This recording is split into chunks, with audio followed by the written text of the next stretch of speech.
you back yet? Oh, how strange. Right?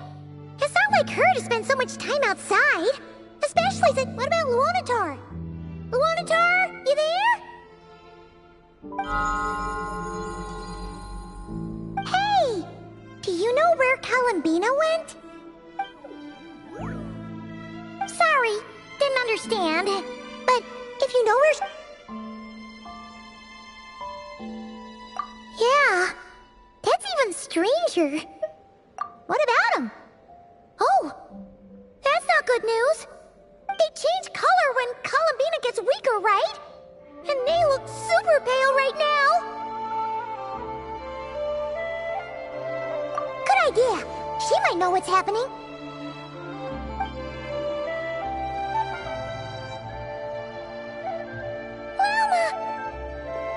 Ah, it's you. How is Kutar? Is she okay? No, she hasn't. I came here to check on her after I noticed the flowers had changed color. Based on past precedent, she must be very weak right now. Even getting up to walk would be a struggle. It seems unlikely that she wandered off outside. Not to mention that she doesn't do that at the best of times either. So yeah. No.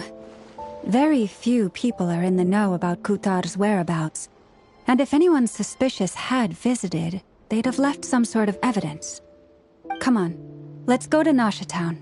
If anyone has seen her, someone there will know about it. It's not Cry's information hub after all. Makes sense. Let's go!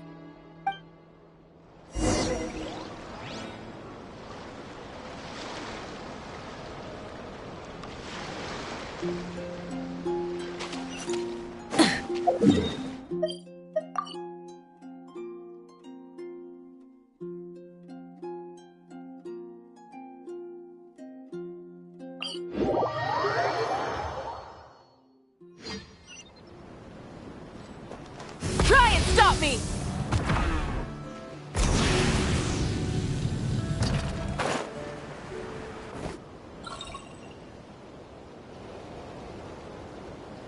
Wait a moment.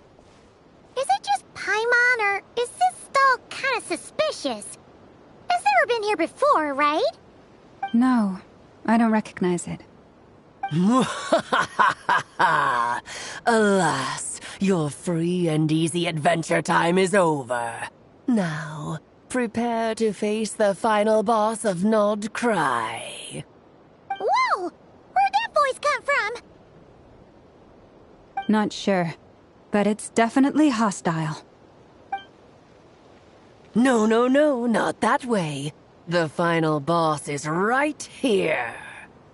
The sniffer mole? That's the final boss? Surely not. Also...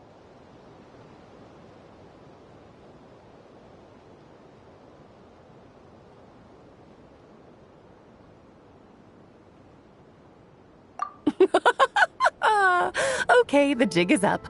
I'll stop teasing you. Turn around. I'm right behind you. It seems I've managed to leave quite an indelible impression, even though you've never seen my face. Ah, nothing could make a great mage more pleased with herself.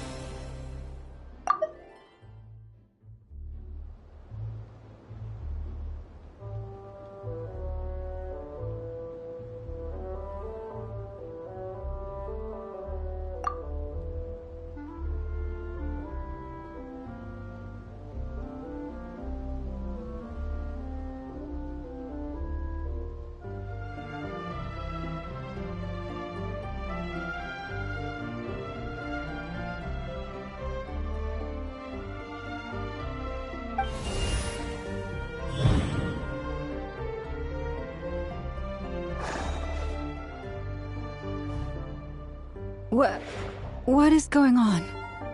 I've heard that all the big shots in Teyvat have long, wordy titles that stun people speechless when they make their entrance. Unfortunately, none of them are affiliated with the Hexenzirkel, and we ourselves keep a very low profile. The notorious name-dropping doesn't quite work for us.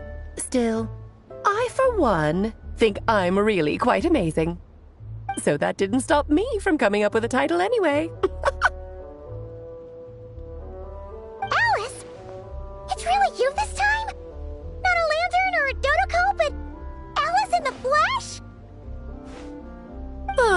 That's right. So, what do you think?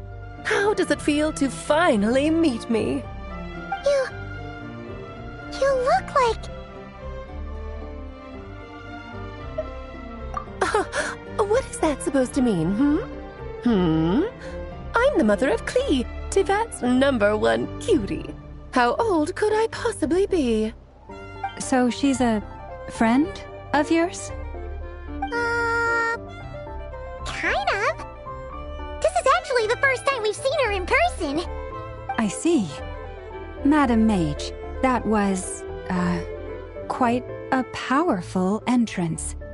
I certainly won't be forgetting it anytime soon. It's okay, Lauma, don't force it. Paimon will do the honors. This is Alice from the Hexen Circle. She's a friend of ours. And of Arcus, too. That's right.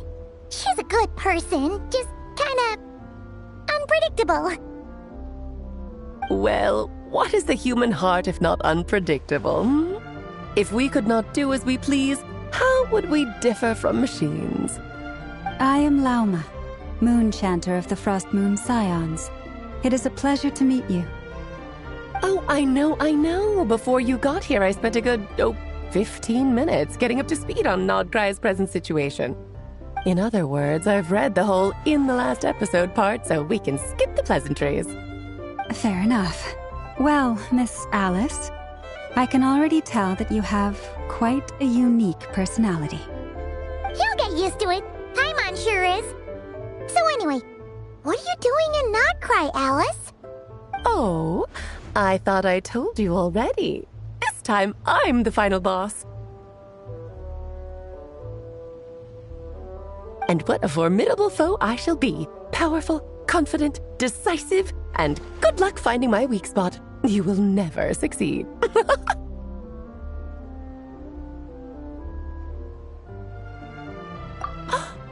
Oh, drat!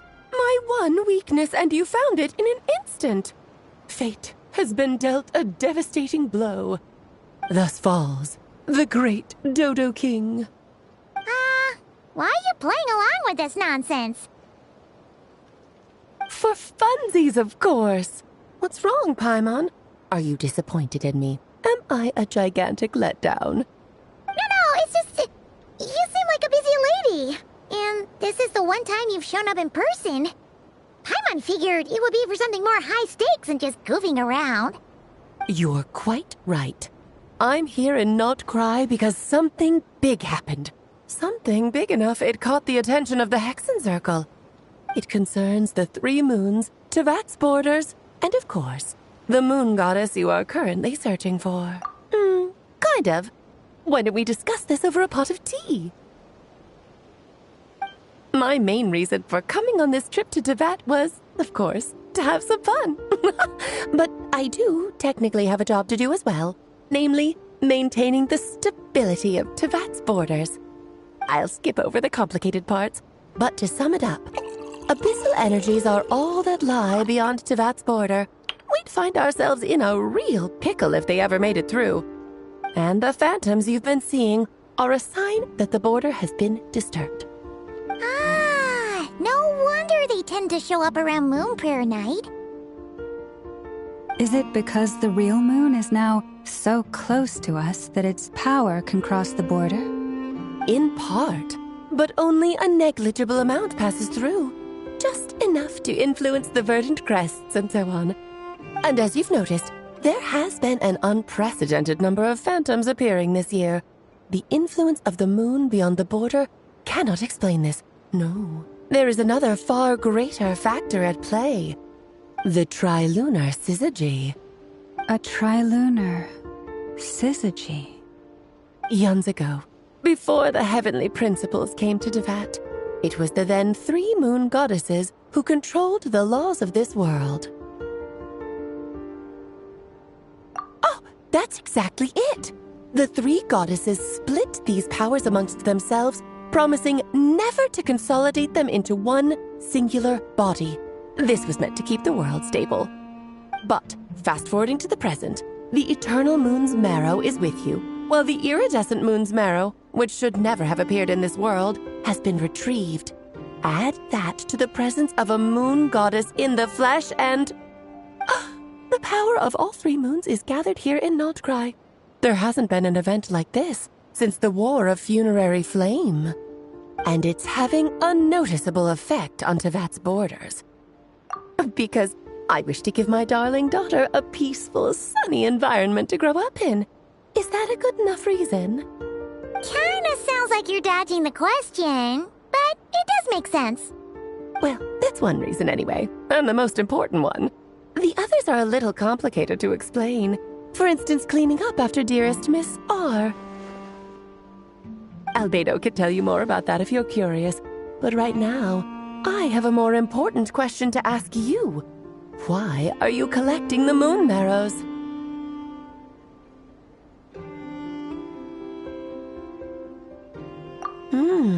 I see. Nicole told me about that legend once. Nicole? You mean Mage Anne? Oh, so you remember. Ah, yes, of course. That was a story about fate, her area of expertise. But back to the story of our dear moon goddess. I'm afraid her intended method of returning to the moon is unlikely to work anymore. What does that mean? She may be missing, but she hasn't gone anywhere. She has disappeared.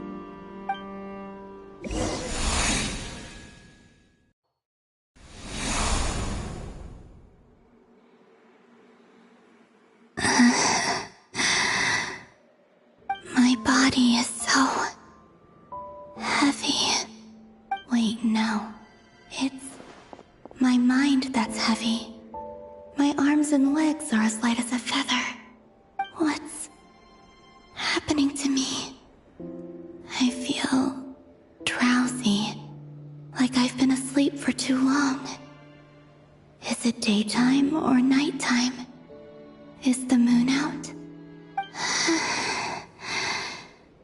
I think I'll go for a walk.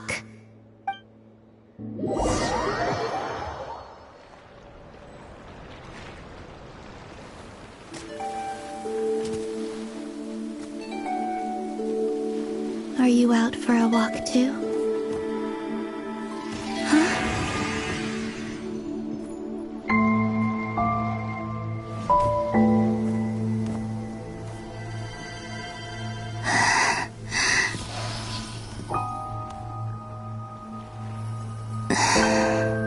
The day has come at last.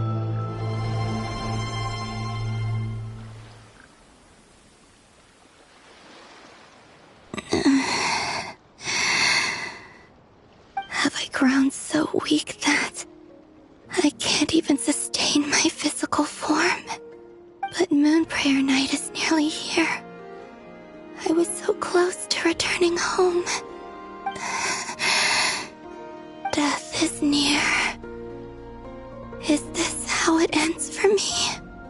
Will I return to the moon after I disappear? Or... I don't want it to end like this. So far, at least, I still exist. Even if not physically, I can still feel. But as my power wanes, I'm sure that too will fade. I suppose I might take one final look at this world. The world where I was born.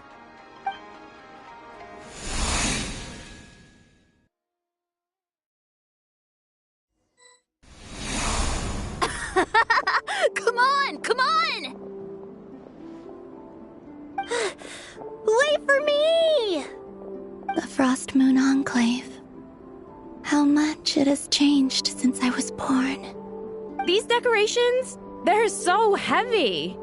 It's times like these when you kind of wish men could be priestesses and acolytes too. How fascinating. I've never had the chance to be privy to people's private lives in this way. In the past, people would get so solemn and serious the moment I showed my face, like they were frozen stiff. Karina, Lametti, it's time to eat. Coming!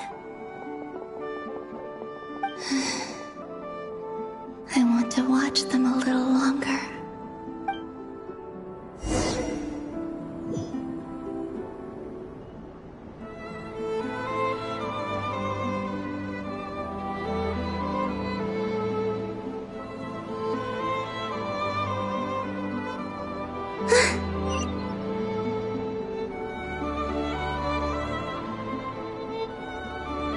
So just fill these balloons with air, right? Yep. Try a couple now to test things out. The rest can wait till Moon Prayer night. Think fast. Rita! Teasing an acolyte of the Frost Moon Scions? Surely that's a punishable offense. Take this!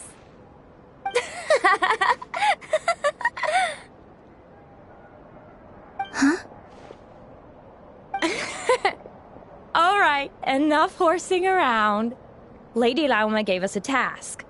We should get back to it. The task is just to check that the balloons don't leak, right? Doesn't matter if we fill them with air or water. Yeah. Okay, you got me there. And you got me there. But still, we can't use all the balloons before the festival even starts. We won't use all of them. And as long as Lady Lauma's trusted acolyte doesn't snitch, this can stay as a little secret between friends. A couple more can't do any harm, right? Oh, you menace. Then, think fast! Is pumping a balloon full of water really so much fun?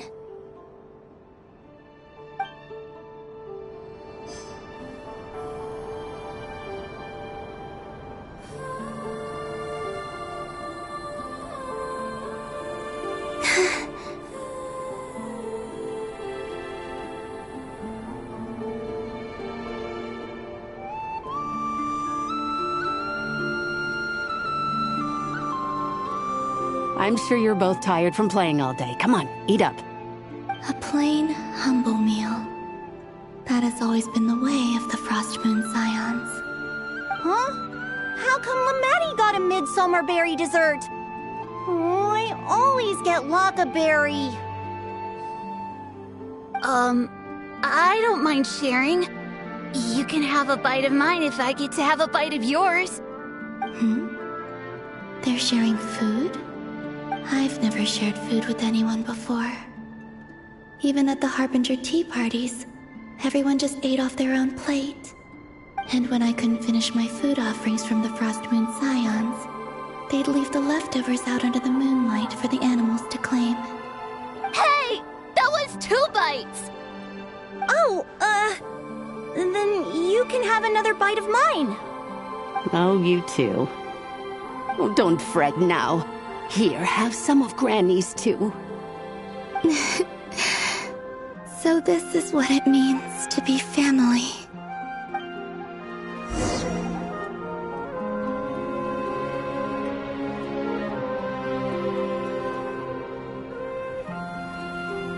I'm seeing so much that I'd never usually get to see.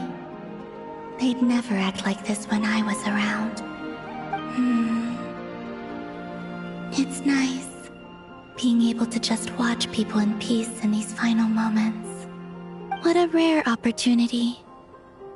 I think I'll go take a look around Nasha Town, too. Maybe the Traveler will be there.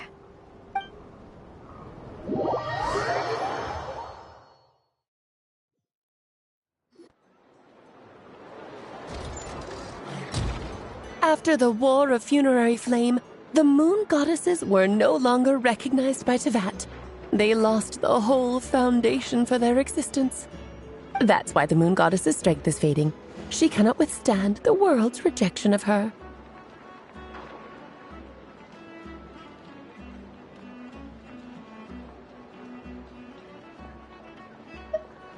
To be more pedantic about it, the Moon Goddesses did something to offend the heavenly principles, and that's why they were ousted. something of a recurring theme in Tevat's history.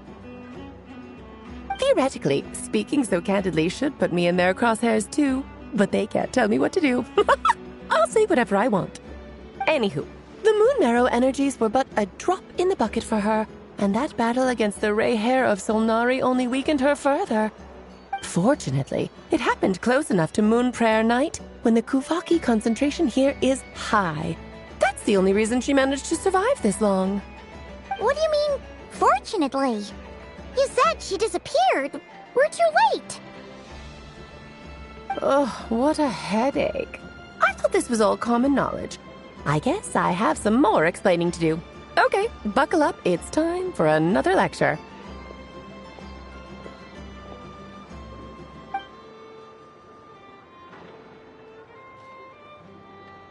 Now, I said earlier that the moon goddesses lost the foundation for their existence.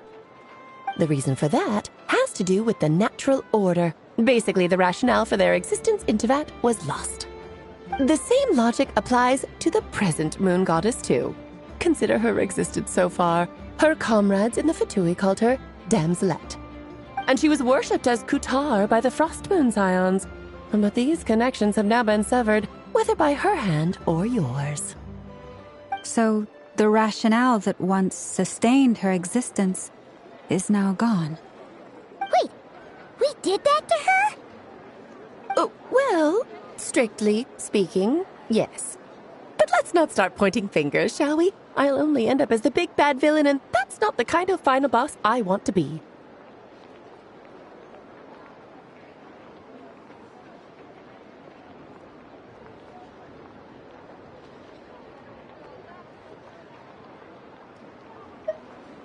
Of course I do. I'm only the greatest mage in the whole entire world.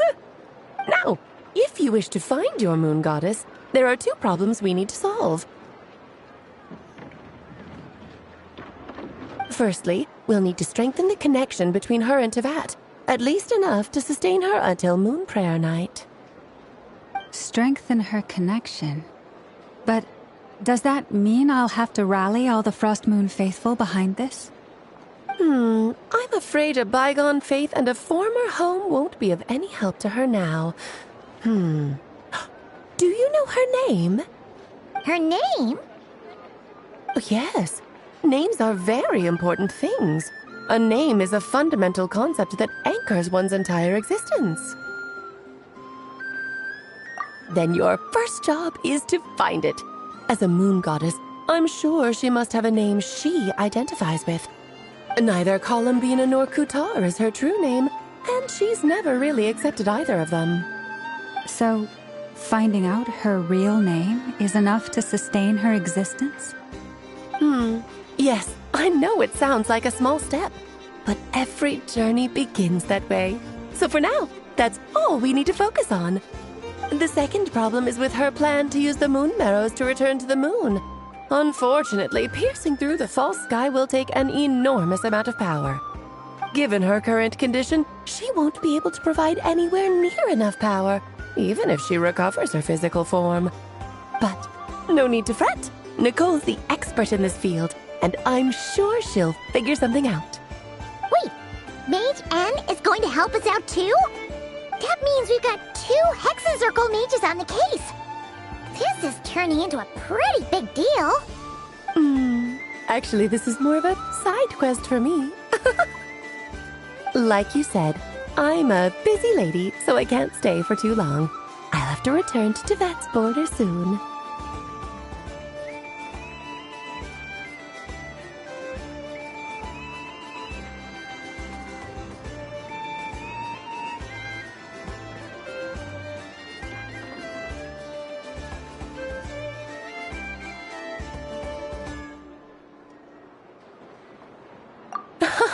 That's the upside you get for looking out for my little Klee. Hopefully that will incentivize you to carry on keeping her company in the future.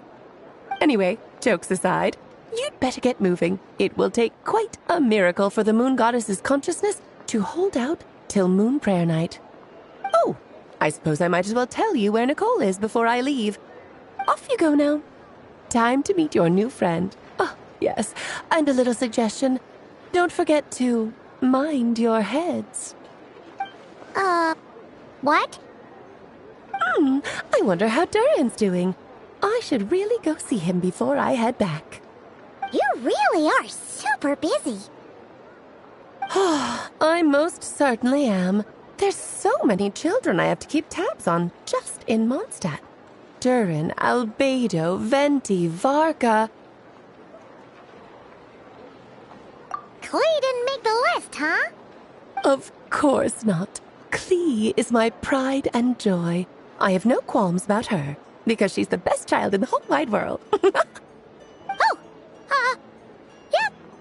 Klee's a little angel. I'm glad you agree. Well, all the best. See you when I see you.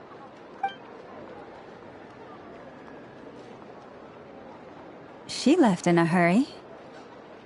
Yeah, she didn't pack up her stall. Should we handle it for her?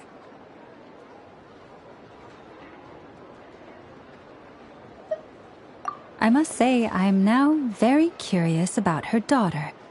Klee, wasn't it? What's she like?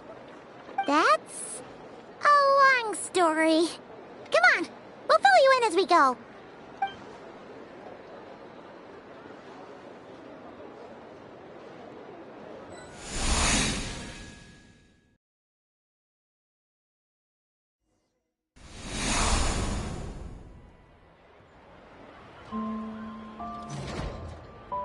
What a lively place.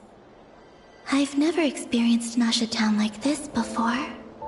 Hey, you old geezer! Your hammer's rusted through! Who are you calling old geezer? Are they quarreling? I'm looking right at him! You've really gone downhill since giving your daughter free rein in the workshop. Can you even swing a hammer anymore? It shouldn't take you days just to fix a single chair! You might as well use that hammer to massage my back for all the good it's doing. Don't run your mouth, or you'll get a back massage that'll put you in bed for the rest of your life. Look, the materials haven't arrived yet, all right? You know how busy it gets in the days before Moon Prayer Night. I'll bet you send all the materials to your little princess. Blood's always thicker than water, huh? All right, you've made your point, Uncle Koski. As soon as the materials arrive, fixing your chair will be the #1 priority. And Dad, if you've got time to chat, why don't you lend me a hand, See? Lolka knows what the score is. I guess they're friends. But the way they spoke to each other was so ugly. Then again, it wouldn't be the first time I've seen something like this. Columbina! Sing outside my door in the middle of the night one more time, and I'll unscrew your vocal cords. You hear me? Oh, Sandrone. So that was her way of trying to be friends with me. What a pity.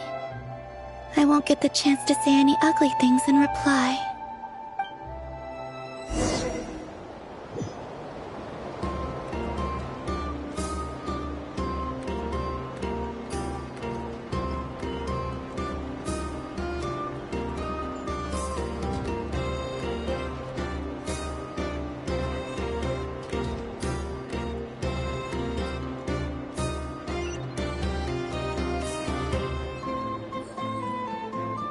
Hey, have you decided what to give her for Moon Prayer Night? I sure have. She's gonna get the surprise of her life when she's least expecting it. Then I'll whip out the ring and pop the question. The surprise of her life. What a fun turn of phrase. Cool, I get the picture. You can spare me the gushy details. Ooh, looks like we have a customer. Hello there, ma'am. Would you like some Moon Prayer Night candy? Huh? Is he talking to me? Can he see me? Here you go.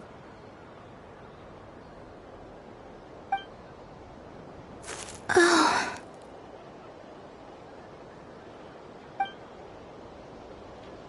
Come back anytime. Right. Now, where were we? I don't know why, but I still held out hope.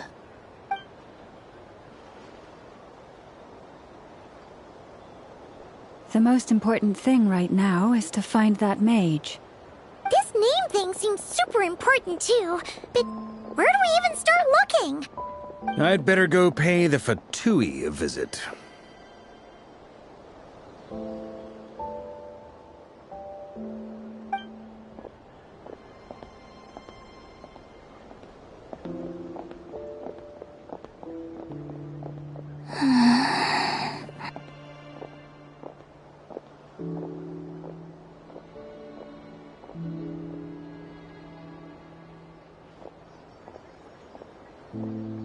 Columbina?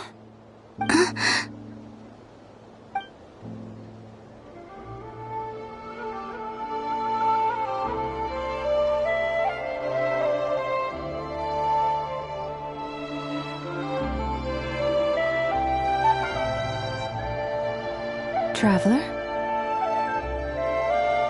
Let's go! This is no time to be spacing out!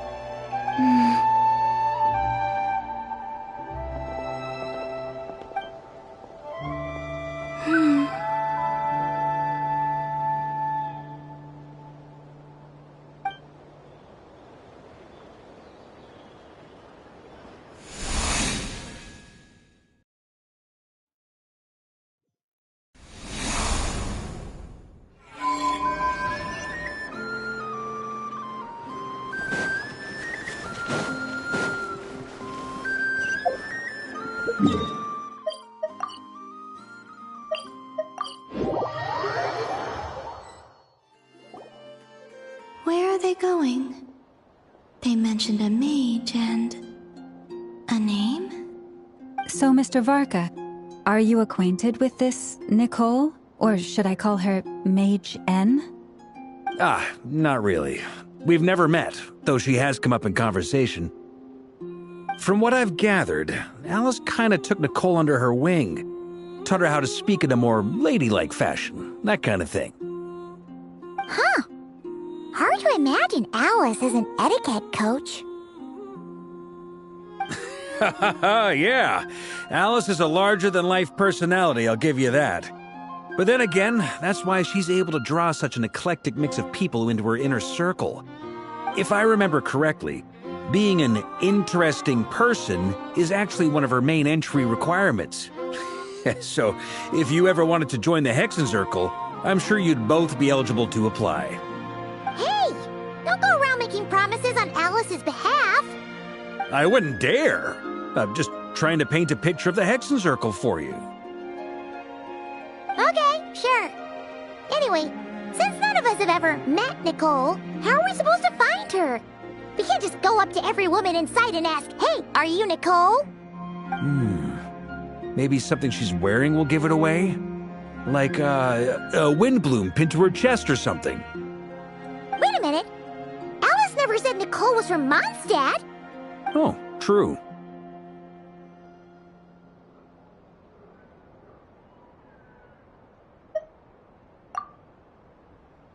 That would be... this young lady, then?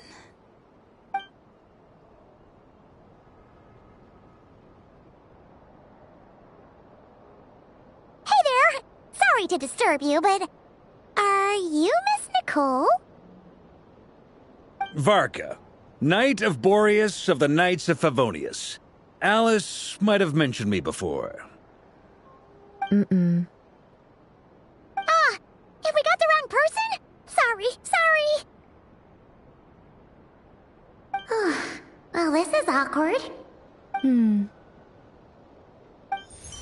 When I shook my head, I meant, no, Alice hasn't mentioned you before. Huh? Where is this voice coming from? My apologies. For certain reasons, I am unable to speak. This is the only way I can communicate with you. It might take some getting used to, but I hope you can understand. Hey, it's fine. I'm more shocked by the fact that Alice never speaks about me. As for you two, We have crossed paths twice before, but it is nonetheless a pleasure to finally meet you. Oh, it's really you! Thanks for all your guidance in the past! You're quite welcome. This time, things are different. We have reached the unwritten pages of the story. You might say that we stand at the crossroads of fate.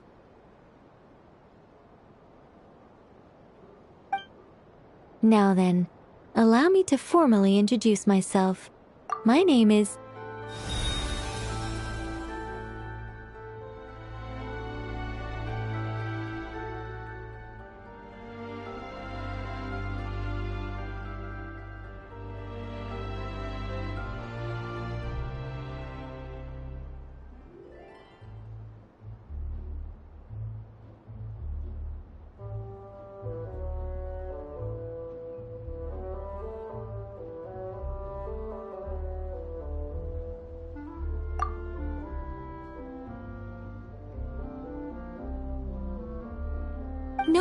No, stop!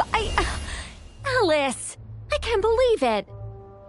I had a whole speech prepared. I'd agonized over every single word. She always picks the worst moments to ruin other people's plans. I'm so sorry about that. Alice took the liberty of devising some bespoke self-introduction magic for each member of the Hexen Circle. But I could have sworn I deleted all of the triggering conditions for it. How did it bypass everything? Oh gosh, this is so embarrassing. This is a very different side of Nicole than what we're used to. Is she not used to face-to-face interactions? Don't worry about it. We've seen that introduction magic once already, so it wasn't too much of a shock. Please go on, Miss Nicole. We'd love to hear what you have to say, or, well, communicate. Huh? Are they talking to this lady? But... Will you all promise to forget that horrendously embarrassing introduction? Sorry? Embarrassing? When?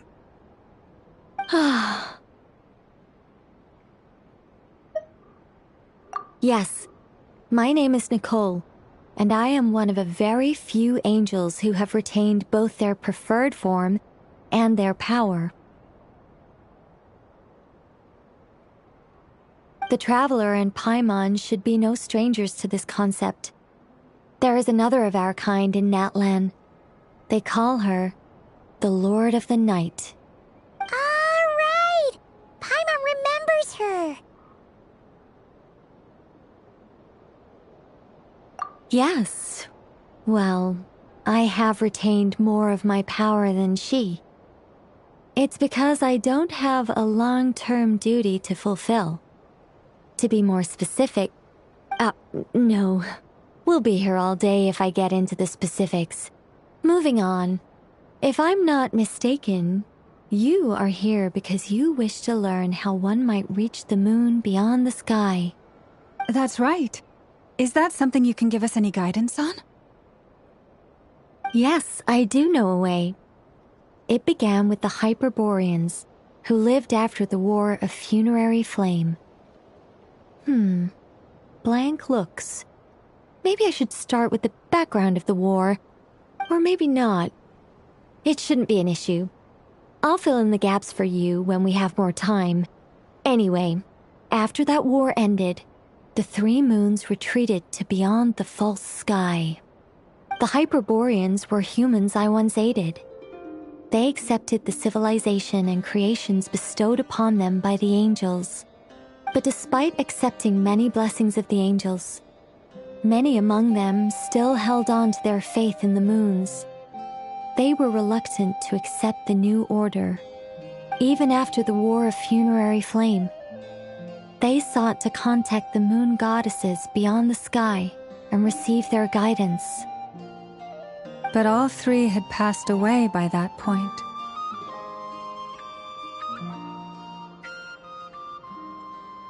This mage has a unique method of communicating. Is she talking about the moons? Yes, but they did not know. And so, still they prayed for the moon goddess's mercy, After building titanic structures that consumed vast amounts of Kuvaki, at last they glimpsed the moons and heard their voices. But of course, they were gravely disappointed, for it was then that they realized the 3 moon goddesses were dead. Oh, that's such a sad story. It is. Humanity was in a very sorry state at that time. The angels who had once aided them were gone, and the war of funerary flames had left them homeless and destitute. Just a second, I gotta ask. How relevant is all this history to the task at hand? Well, I mean, it's... Okay, it seems we've drifted into irrelevant narrative waters. It's been a while since I've had the chance to speak inside someone's head. As soon as I got started, I lost control and the words just flowed out like a waterfall. What I'm trying to say is... Right, yes, that's it. The relevant part is the ritual created by the Hyperboreans. The fact that they bypassed the false sky and saw the true moons implies that they successfully built a connection between Teyvat and the outside world. Which means, with enough Kuvaki and a sufficiently stable connection, it should be feasible to send one person over the border. Okay, so they built some kind of portal? Oh, yes. A portal. Yes. Is something wrong? You sound disappointed. I just didn't expect you to summarize it so well. It turns out I could have said all that in one word, if only I'd managed to think of it. No, please, it's fine. This is invaluable knowledge. I'll be sure to record and preserve everything in writing. Oh, really? Well, in that case, I suppose I could backtrack and add some more detail. I did gloss over a few things so far. Whoa, time out. Let's summarize what we've got first. The Hyperboreans were the last ones to use this method, right? So we somehow need to find whatever structure they built and make sure there's enough Kuvaki to power it up. Luckily, we have the moon marrow of both the eternal and iridescent moons, so we're all good for Kuvaki. Which means the key issue we need to focus on is finding the place. Am I right so far? Yes. Although I expect the structure is long gone by now. That said, what if we could take advantage of the phantoms to travel back to a time when it still existed?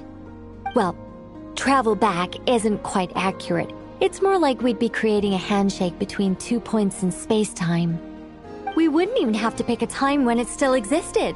It could just be a time when it still appeared in phantom form via projection, or we could project our own phantoms, fold them together, and...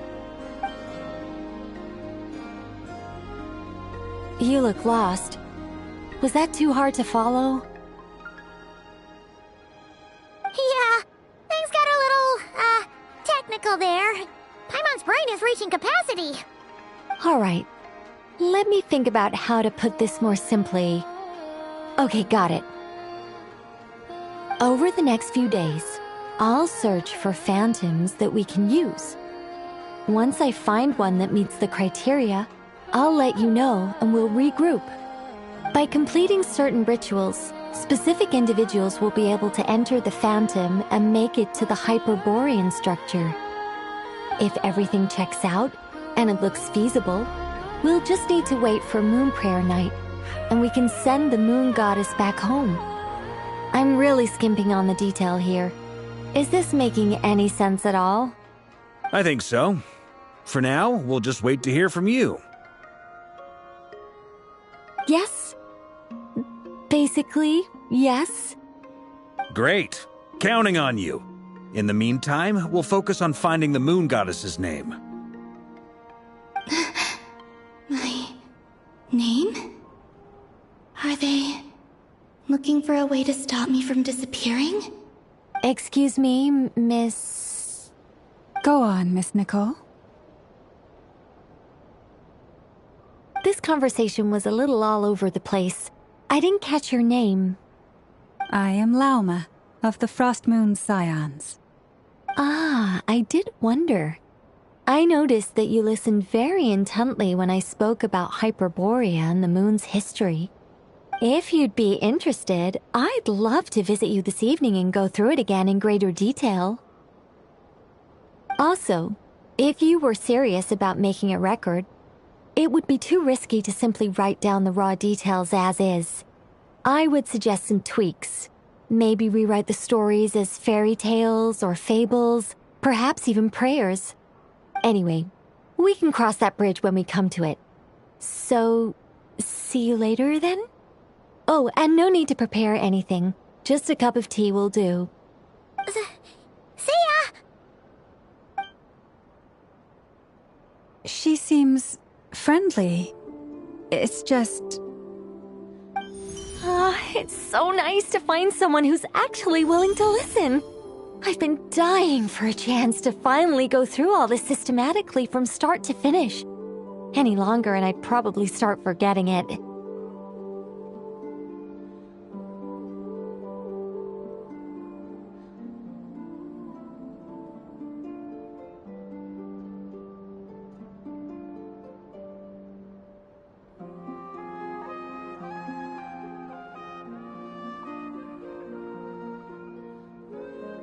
Now Paimon gets why Alice told us to mind our heads. Ha ha ha ha! What did I tell you? A lot of quirky people in Alice's orbit. Now then, the next order of business is... where do we start looking for the moon goddess's name? Maybe the rest of what Nicole has to say might give us some clues. Once I've heard her out, I'll summarize the salient points and share them with you all. I'm also inclined to review our other documents. Yes, our faith was first established by our Hyperborean ancestors, but many of the more factually accurate records are from after Kutar's birth.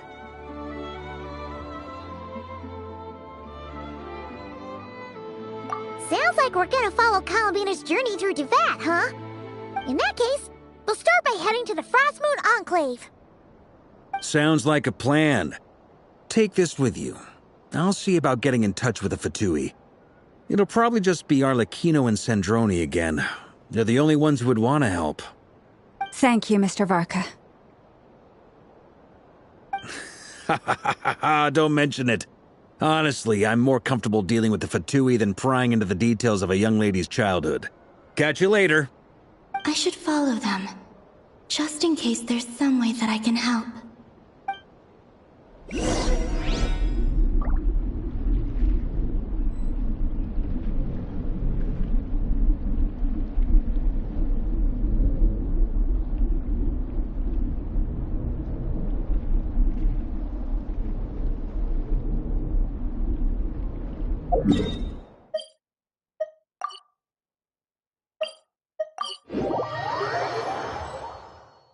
Osmanthus... wine tastes the same as I remember. But where are those who share the memory?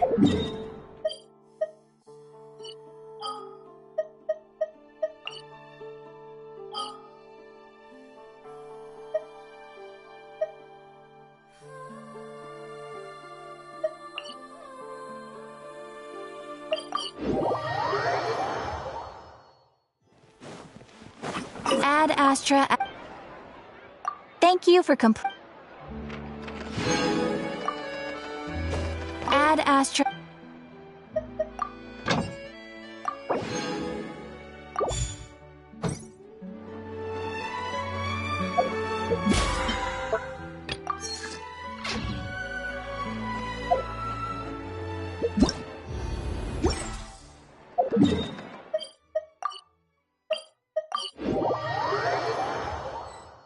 Where do you want to go next? If you'd like to see Liyue's tourist spots, I have a few references.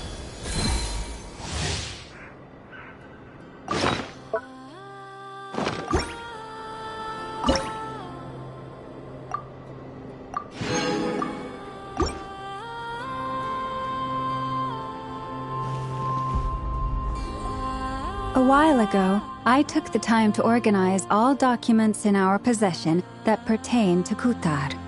What you see here is the material I consider reliable. You're saying there's unreliable material too? Yes. Most of the information we have was transmitted through an oral tradition. Inevitably, some of her stories were mythologized and deified over the years through countless retellings. That's why I organized them into reliable and unreliable. There's no sense seeking answers in history unless we can ensure the veracity of the historical record. Makes sense. All right, let's take a look through.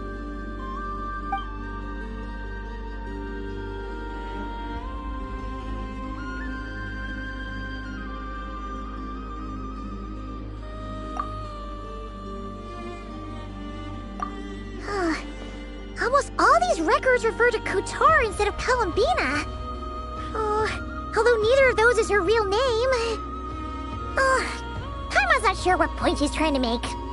What we can gather from these records is that the Frostmoon Scions worshipped her as a god, placing impossible expectations upon her. I cannot fault them for their earnest faith, but for all their devotion, worshipping her day in, day out changed nothing. I imagine that none of it resonated with Columbina. It wouldn't surprise me if, even back then, she had already begun to reject the name Kutar and everything it represented. Lauma speaks the truth. When I heard them call upon Kutar with hope and expectation in their voices, they may as well have been calling upon somebody else.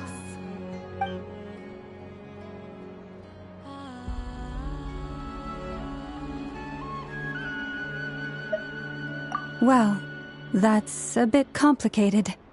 I looked at the level of detail, perceived authenticity, prose style, and how realistic their portrayal of Kutar seemed to be. Amongst the Frostmoon Scions of today, only I know of her existence, and I alone have spoken to her face to face.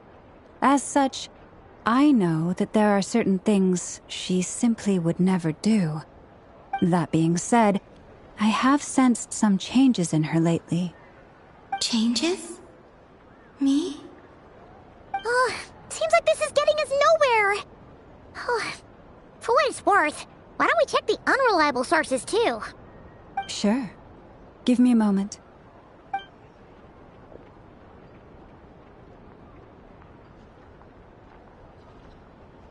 Exerting but a fraction of her divine might, Kutar sheared a great mass from the snow-capped mountain and cast it into the sea, upon whose surface shone the mirror image of the moon. Thus was formed the island of Hisi. Yeah, right. That doesn't even begin to pass the sniff test. The 3 moons are naught but lies through and through. Only one moon has ever shone for us, and Kutar is her name.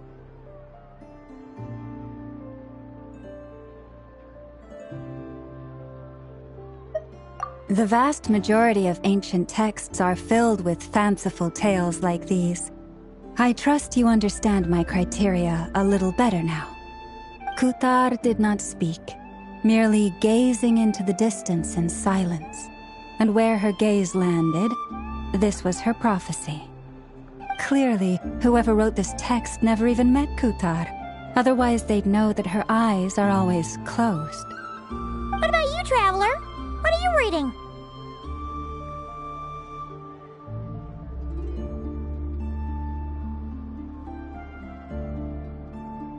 Come on, let Paimon see. The child wished to build a wooden nest with which to shield a fledgling bird from the cold. But being so young and lacking in strength, the child could not snap the branches from the trees. Kutar was passing by. Upon seeing the child, she summoned forth a Kuhenki, who built a beautiful nest for the child. I remember that. Not knowing the meaning of Kutar's divine intervention, the child dared not to respond, and thus ran home to call their parents. But Kutar was gone. The Moon Chanter declared the event a miracle and took the nest as a relic, placing it on high for all to see. The child was named as one favored by the goddess, and was greatly respected amongst the people. Yet, no further miracles were bestowed, and this matter was forgotten in but a few years. Huh. Any thoughts after reading that?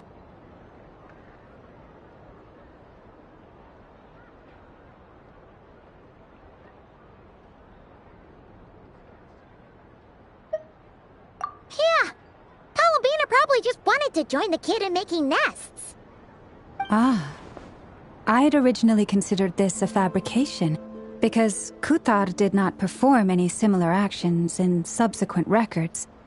But now that I think about it, it does seem like something Columbina would do. It's just that... She didn't know how other people would interpret her actions. She was probably worried about making things difficult for people. So, she gradually stopped joining in. Yes. Oh, that's so sad.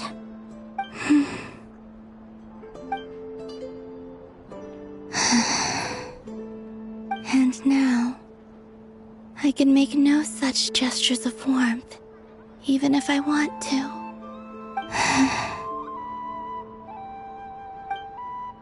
Still no name. That's a bit of a shame. But we did learn some interesting stories. That's gotta count for something. Varka said he was gonna set up a meeting with Arlecchino and Sandrone, right? Let's go back to Nasha Town and see how he's doing.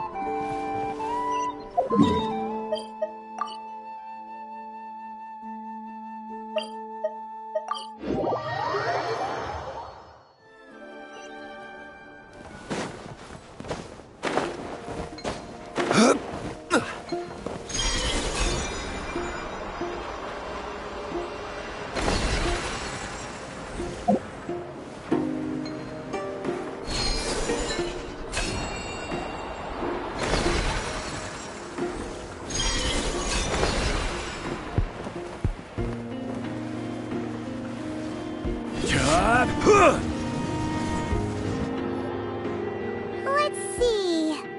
There's Varka. Oh, and it's Durin and Albedo too.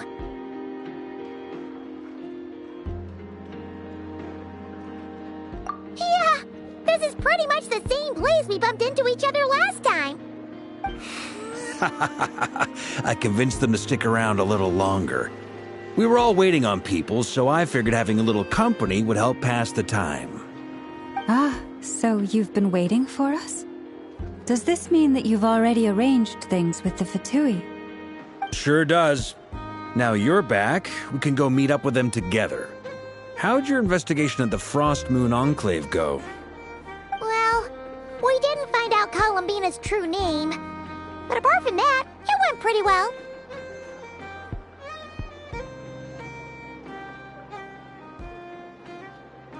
Aha, just as well that I didn't tag along then. I'm sure our moon goddess wouldn't want every man and his dog knowing all about her private life. Still, desperate times, desperate measures, I guess. Someone had to do it. So, Varka was waiting on us, but what about you two? Are you waiting for Alice? Oh, no, we already met with her. We discussed that experiment I mentioned to you last time. Oh, and she also handed me this communication device.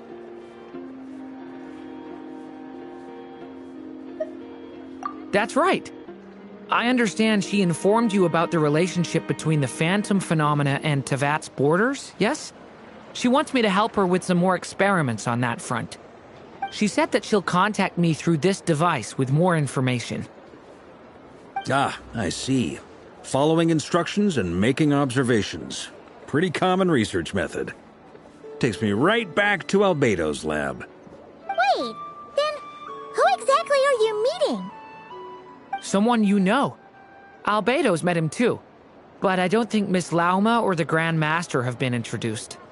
Introductions are overrated. Especially in cases like this. It's you! So? It's not like the academia has prohibitions against going abroad. Also, I applied for leave. I've been writing to Hat Guy since obtaining a human form. I've already brought him up to speed on everything that's been going on in Nodcry. Hat Guy?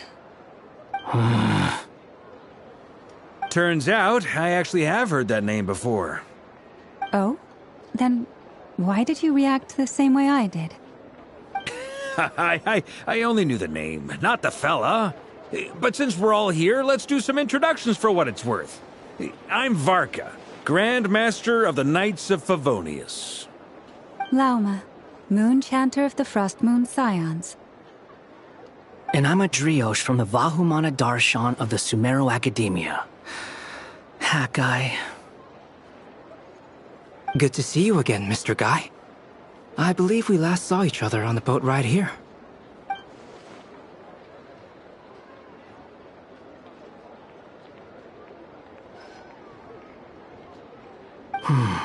Mind you, the only reason I came here is because there's someone I want to look into. Who's that? The Doctor, also known as Dottore, second of the Fatui Harbingers.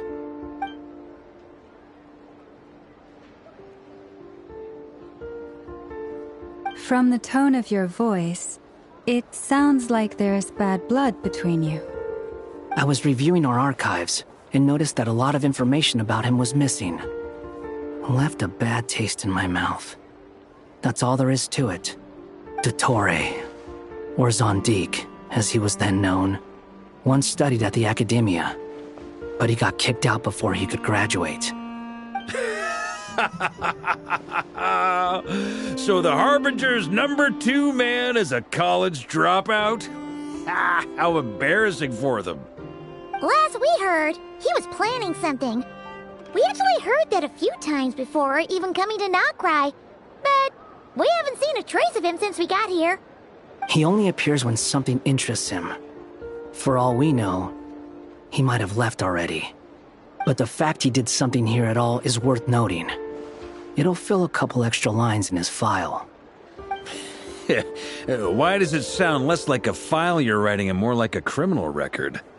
Anyway, we were just about to meet 2 of the other Harbingers. Want to come along? You might learn a thing or two about him there. Sure.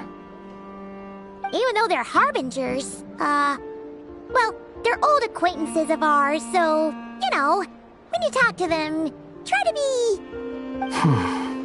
I got it. The Frost Moon Scions' relations with the Fatui remain tense.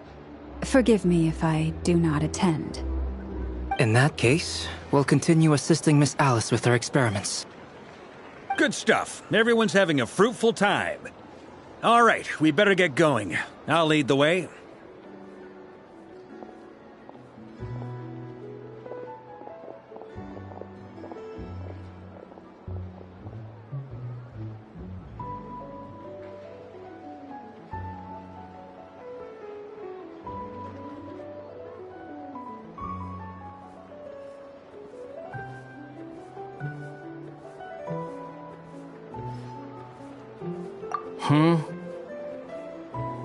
Well, yeah, that's obviously part of it. But I'm not the only one who has a score to settle with him. Neither you, nor Lesser Lord Kusanali, nor I want to see him meddling with things again.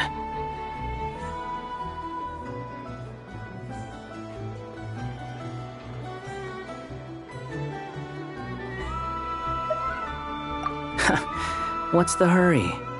Don't worry. Pigeons always know which way home is.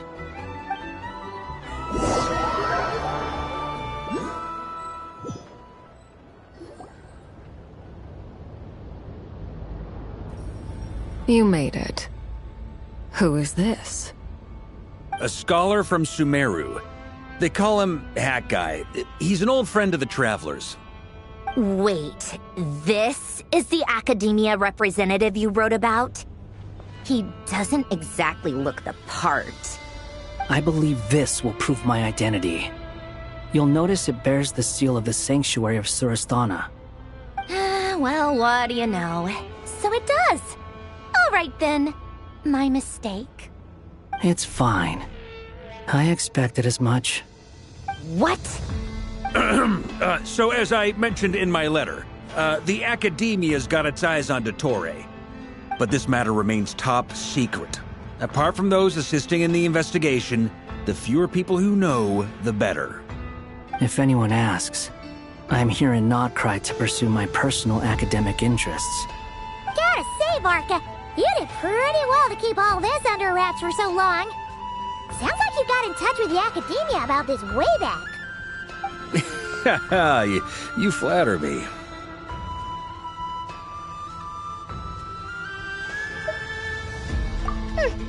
Where do I even start? Remember that time we fought Rerir at Star Sand Shoal? He sure let me have it then, didn't he? I'll bet Dottore had that all sketched out, with me as his convenient little pawn. He could not care less about us if he tried, but hey! The feeling's mutual. Does Dottore really strike you as the sort who values his relationships with his colleagues? Fair point. Definitely not. Which is why I always keep my guard up whenever he starts making suspicious moves. To that extent, our motivations align. On top of which, I consider you trustworthy people. Now, back on topic. In the wake of the Reikir of Solnari episode, Sandrone and I grew suspicious about Dottore's complete inaction during the entire affair. So we tried to find out what he'd been up to, but unfortunately to no avail. He never lets anyone in on his plans. The more he cares about something, the more secretive he gets. Indeed. Perhaps he believes that by keeping a low profile, he can avoid trouble. But that trick isn't going to work on his colleagues. Yeah, I mean, he's been researching the ancient moon's remnants. And he's been trying to get his paws on the moon marrows.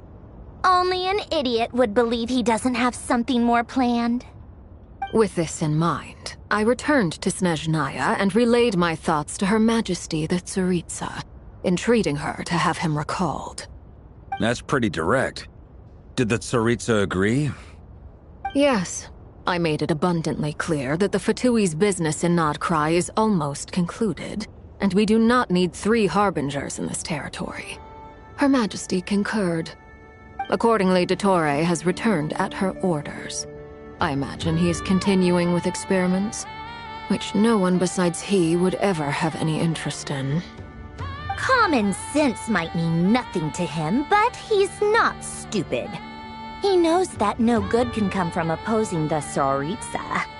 Smarts alone won't get him all the way. He needs the Rooster's resources and Regrator's Mora, both of which the Tsaritsa can strip from him by waggling a finger.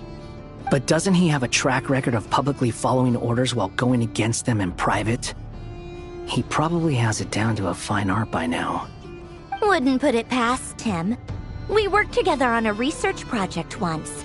Only briefly, but it was enough to show me that we're fundamentally different people.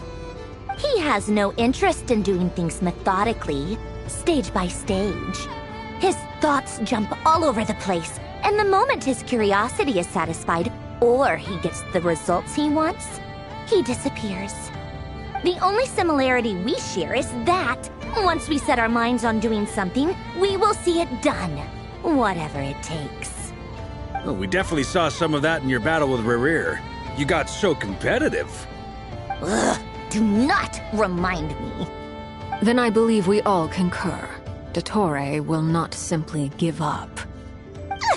Fantastic. Now this is turning into a whole day of unpleasant memories. Ugh. Are you talking about the moon marrow stuff? He also strikes me as the kind of person to disregard experimental regulations, ruin all the equipment, and go way over budget. Then leave the first person he can find to deal with the fallout. Exactly! This one time, he was running some high-temperature experiment and the substance exploded. But does he care? No! He orders his subordinates to open the device so he can observe the results, which causes the gas inside to leak out. That gas was poisonous! If I hadn't been there, who knows how many people might have died? And after all that, he left while I was still cleaning up after his mess. What a waste of time, he said. Waste of time? The nerve! He wasted my time! You've been bottling that up for a while, huh? Hat guy, I must say, you seem awfully familiar with internal Fatui affairs. Especially when it comes to Dottore. Thank you, Lady Harbingers, for providing such valuable information. I have no other questions for now, so I'll be on my way. Wait, what? You're just gonna leave? You're welcome to join if you want. Ugh. Just when Paimon thought he'd finally mellowed out. He makes quite the impression. I'll say. I've met tons of headstrong people, but not many of them would join me in bad-mouthing Dottore. Anyway, back to the main agenda. Barca, you said that Columbina has gone missing? Or rather, disappeared. Yeah. We're working on building a connection between her and this world. The simplest method is to find out her real name. I've actually asked her that question before, but she said she didn't know. Considering our relationship, I doubt she was lying to me.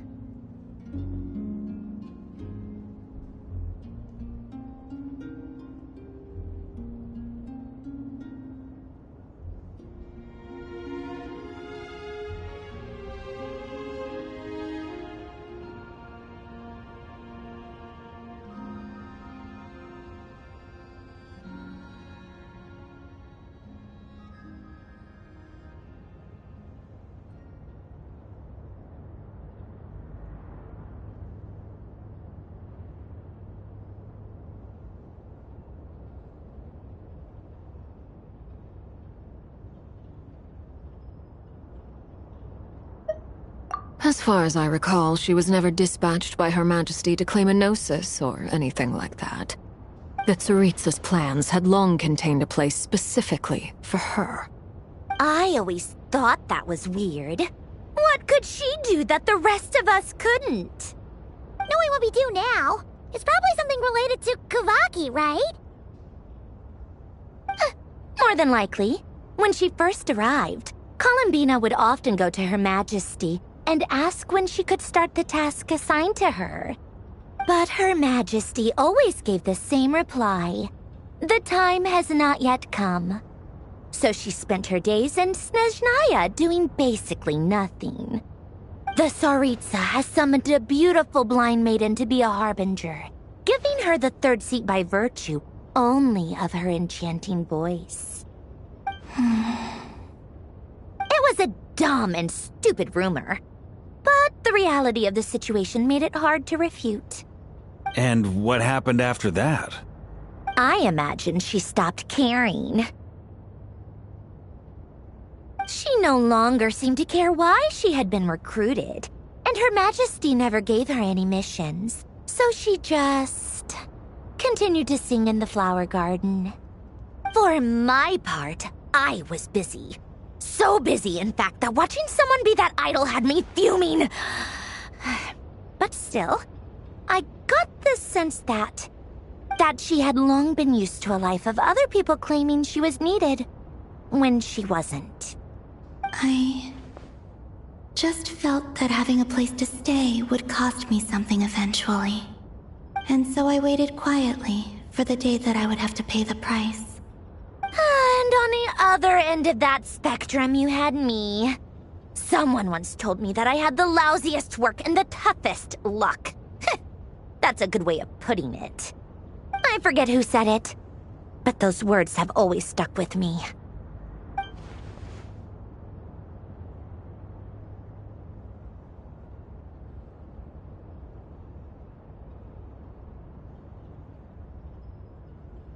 But you've done your job exceptionally well all this time.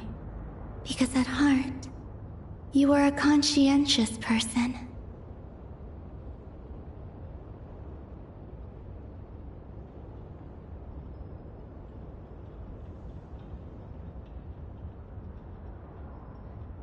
What is it? Something come to mind?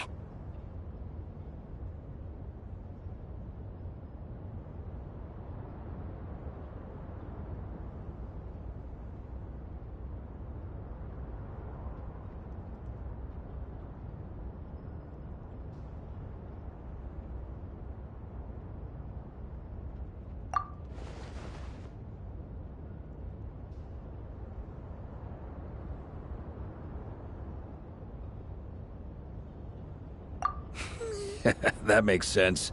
Nothing screams you are needed like your name shouted from across the town. Well, good luck with it. But if you ask me, Columbina is still the most shoutable name. I'm just so used to it now, after all the arguments we've had. I can't be bothered trying to remember another name for her. Nor I. Sandrone. Harlequino.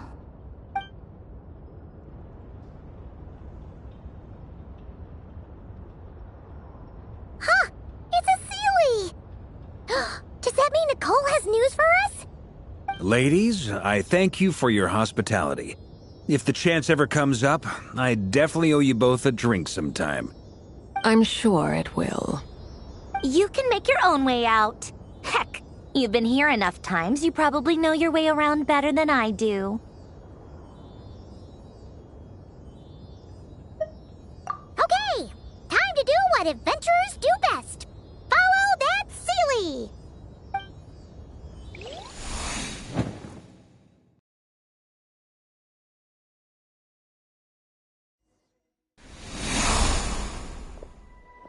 Here you are.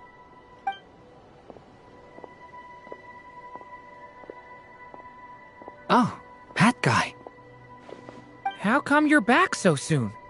Did things go all right with the Fatui? Fine. Dotori's been summoned home by the Tsaritsa. Couldn't get much more than that. How about you? Any progress with the investigation? Unfortunately not. We've tried everything. Different phantoms, different locations, different points in history. But the results were the same each time. Abyssal monsters roaming the land. People crying out in despair, with no hope of being rescued. Every time I see it, I can't help but think, is this what it was like in Mondstadt when Dragonspine Durin attacked? And if I fail in the task I've been given, will I create yet another tragedy? That's just meaningless speculation.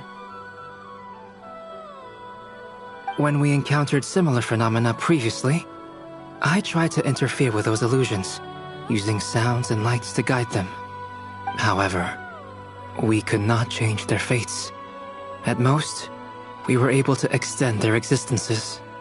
The events of the past are like fate that has been written into Irminsul.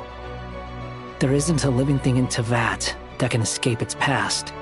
But Miss Alice instructed us to try to find ways to change the outcome that these phantoms face. It's an impossible task. Can't you just refuse?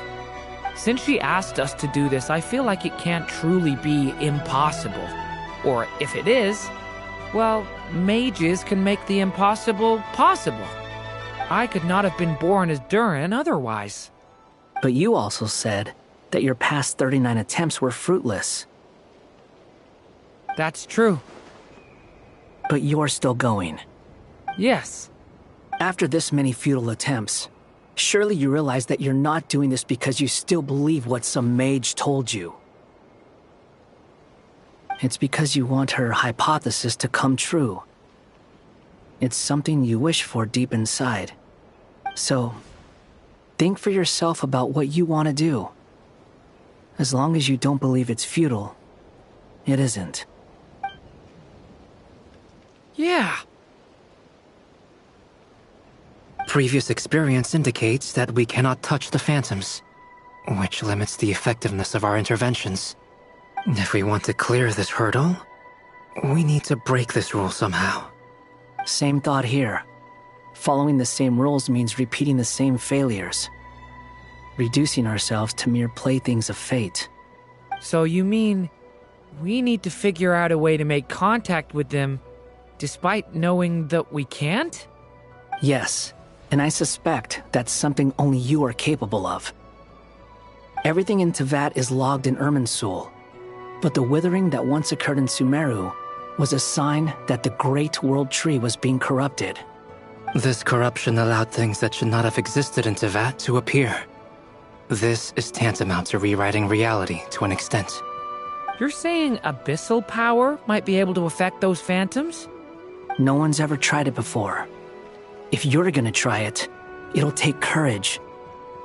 And you have to be confident that you can control it. Is anyone there? Has anyone seen my daughter? She's missing. I have to find her. I hear someone inside. Spargana? Are you in there?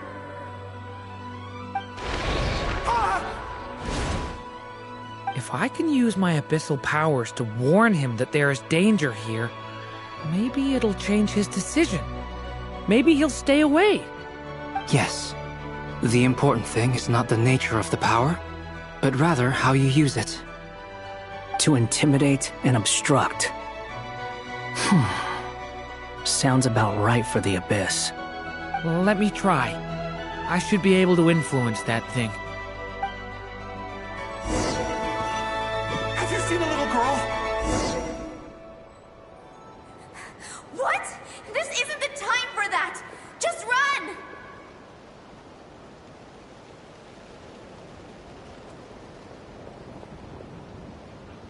I hear someone inside. Spargana? Are you in there?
Have you seen a little girl?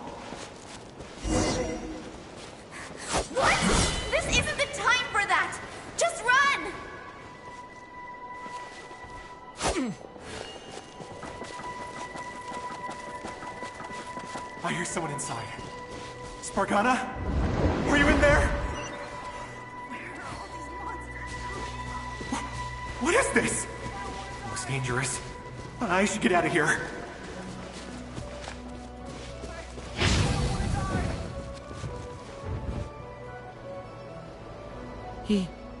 He really left. Huh, we did it! Don't celebrate too soon. Follow him. See what he does next. Monsters approaching from the front. You need to stop them and create an opportunity for him to hide.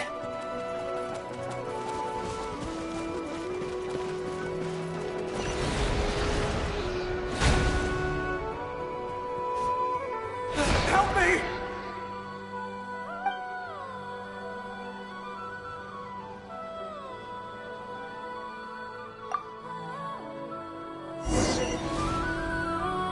Monsters approaching from the front. You need to stop them and create an opportunity for him to hide.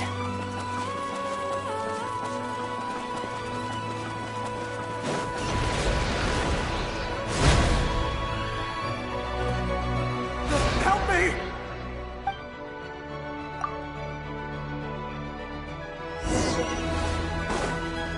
Monsters approaching from the front. You need to stop them and create an opportunity for him to hide.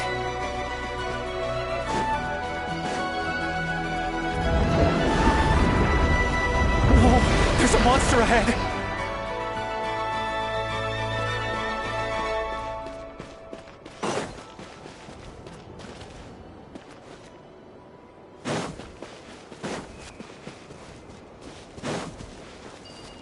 Wait, is that the barrier I saw earlier? Why is it appearing now? It's as if someone's controlling it.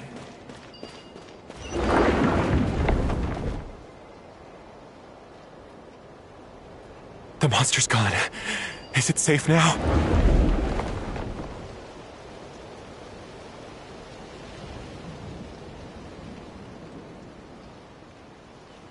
The barrier's gone too. How odd. Anyway, I guess I'll keep going. Quickly, let's keep up.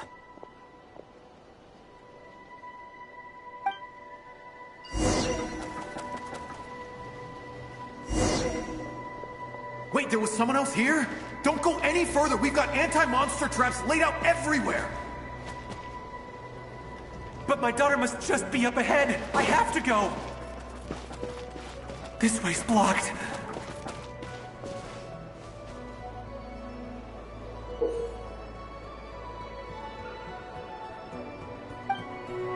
We might be able to use the explosives over there, but we need to take care not to hurt him. I'll use the barrier to keep him at a safe distance.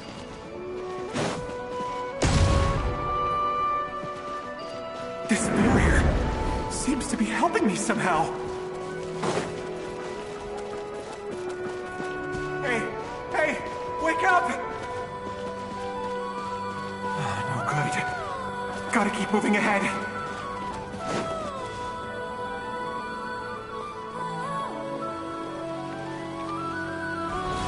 So many monsters! There's still a chance, Durin.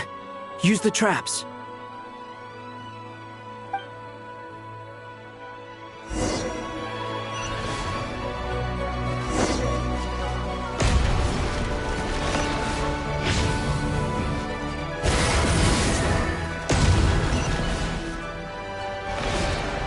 Help me!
This is a new development. I've never seen this happen before.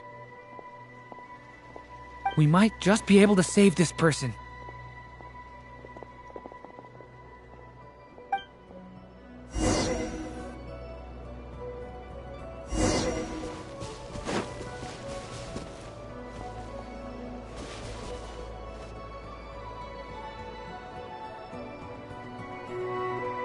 Hello there.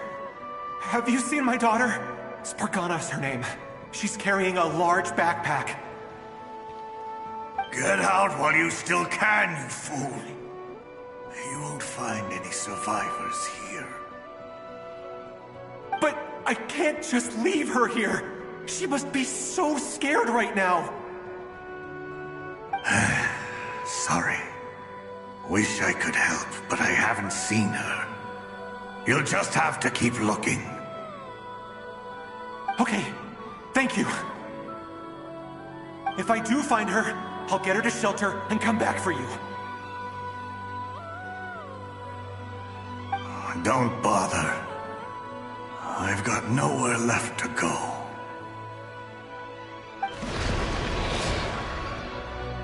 What's that noise? Monster! No, if he goes inside, he'll be walking into a trap. Let's try this once more. This time, we have to stop him.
I know where Spargana's gone like this.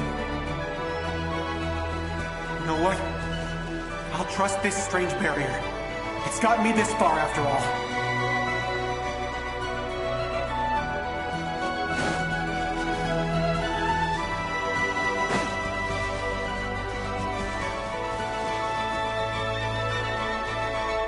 Spargana, are you there?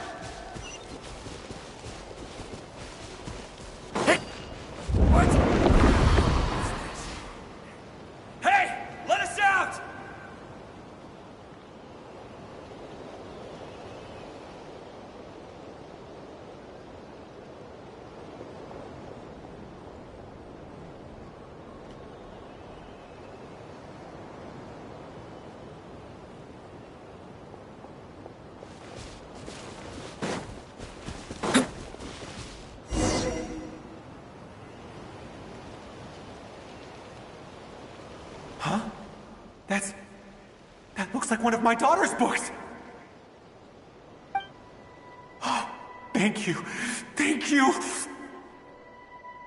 Yes, it's one of hers for sure. That's her name on it right there. She left her backpack here.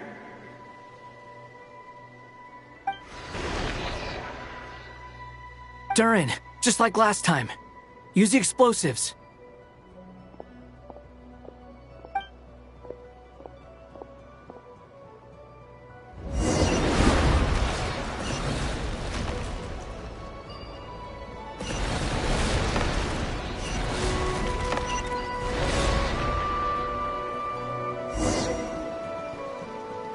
It won't work.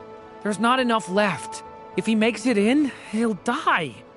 But then, this clue could be the key to him finding his daughter. It might not be the only one. Better he misses that clue than loses his life. I guess so.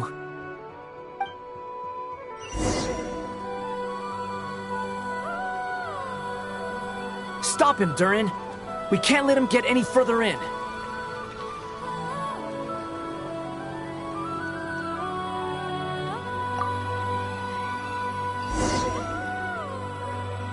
It won't work.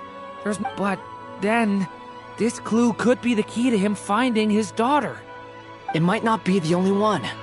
Better he misses that clue than loses his life. I guess so.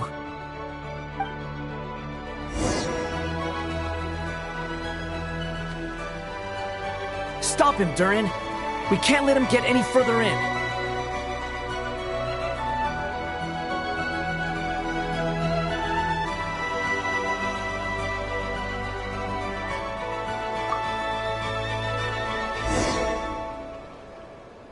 It won't work. There's not enough left. If he makes it in, he'll die. But then, this clue could be the key to him finding his daughter. It might not be the only one. Better he misses that clue than loses his life. I guess so.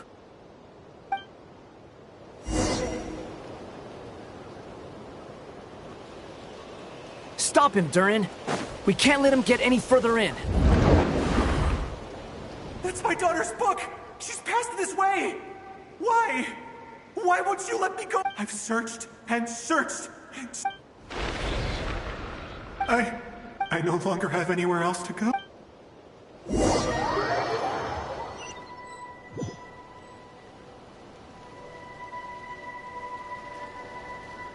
I'm sorry. He refuses to go anywhere else. Whether he opens this door or not, all that awaits him now is death. Albedo? Hat guy? Let's try one more time. I don't know.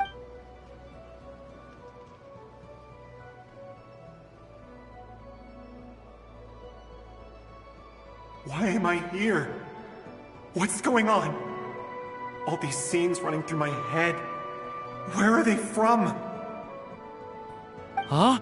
What's going on? His reactions have changed. How many times have I... What's happening to me? Huh? Wait. Who are you? You can see us now? I feel like I always could, but that I only just realized you were there. I'm sorry, I don't know how to describe what I'm feeling. But you were the ones guiding me using that marked barrier, right? I haven't done anything yet, but those monsters, those deaths, they feel like memories. Well, no, it isn't. Yes, it is. Even so, we're trying to find a way out of this. You've not seen my daughter either, have you? It seems she really isn't here.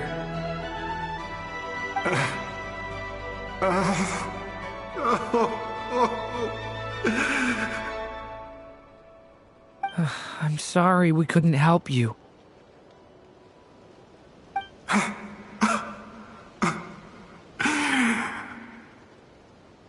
I'm just tired.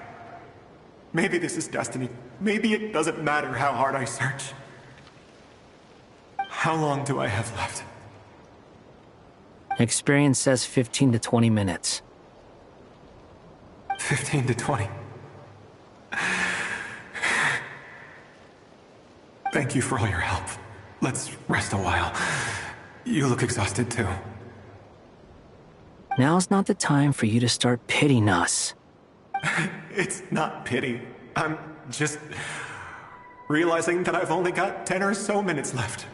You know?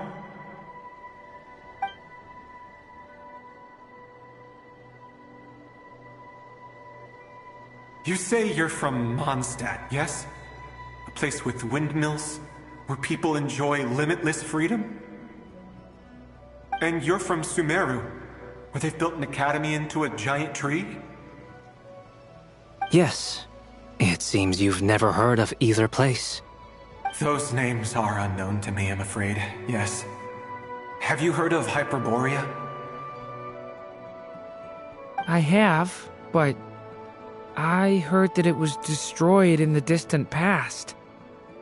I see. That was where my ancestors once lived. What about Delphi Pytho? Was it later rebuilt? I've never heard that name. Then what about Salvindagnir? I have seen that name on stone tablets on Dragonspine. But I'm afraid the only things left of that place are its ruins. I see. Sure enough, there was no way to turn this around, huh? I'm sorry. I was the one who asked to chat, but it seems like we're too many ages apart. There's barely any common ground to start from. It's alright. We did hear something new, at least. From how you speak of your lives, things must be going alright for you, I guess. They are. Mondstadt is a place of freedom and happiness. There's a lot of good people in the church and the Knights of Favonius, and even outsiders find that it's an easy place to feel at home. We have festivals a few times a year. Everyone gets together to drink, sing, and be merry. Sumeru is a lot more uptight. Not really the kind of place where you can relax. It's a nation fraught with problems wherever you look.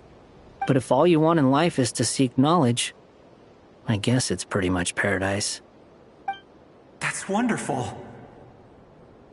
In other words, after this all-devouring black tide passed, humanity did not merely avoid extinction, but rose to build prosperous civilizations anew. I mean, I can see you all right now. That must mean the future isn't a total mess, right? That's true. Well, time's almost up. Let's part ways, I think. Might be best if you don't waste too much time on me. The chances are slim, I know, but I'd like to spend these last few minutes looking for Spargana. If things work out, I'd love to tell her about what I've heard. May we meet again. Well, or not, most probably. In that case, may your wishes come true.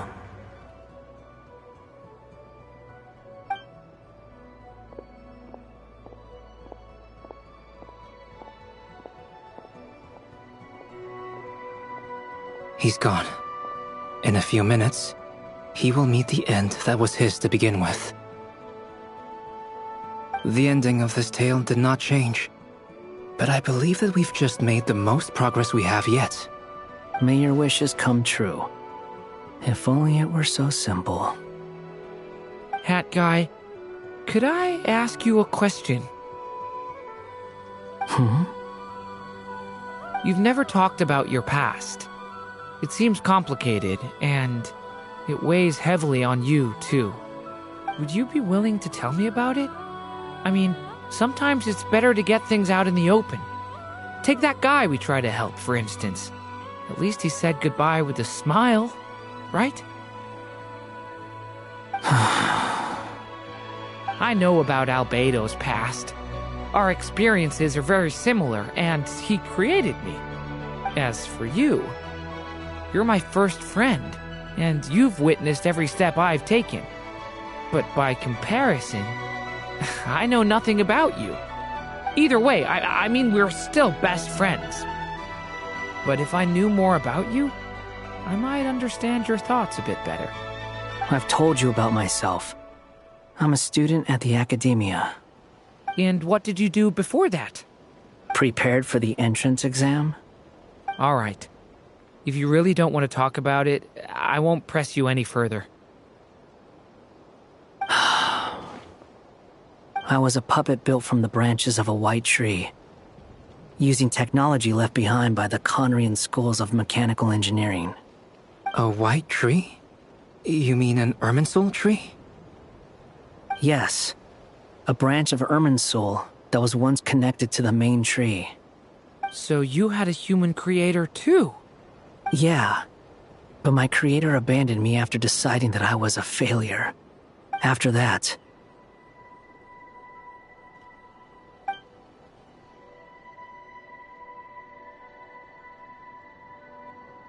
Durin. Resisting the influence of the Abyss, suppressing the urge to destroy, trying to do the right thing. None of these things are easy. But no matter how hard they are, trying to rewrite past wrongs is far harder. You asked me if you would create a new tragedy if you failed. I told you there was no point speculating about that. But the real answer is, yes, you absolutely will. That guy. But at least you've got people here to help steer you away from the wrong path. So, just keep aiming towards the light. I will. I promise. All right, break time's over. Hello?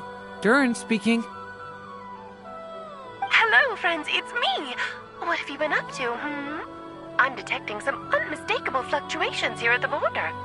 The amplitude isn't particularly high, but they're completely different signals from the ones before, and the scale is comparable to those I've detected previously.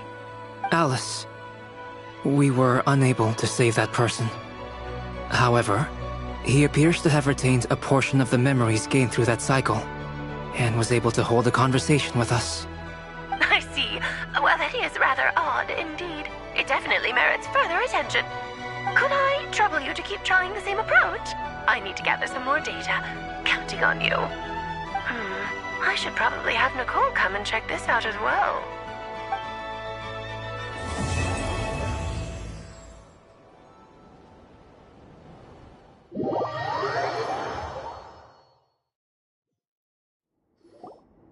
There you are.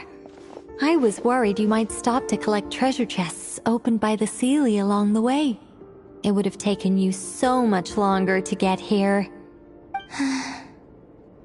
Another conversation I cannot hear. I am delighted to see that you understand what takes priority, and that your adventurer's instinct has not swayed your resolve. Really, I must applaud you for it.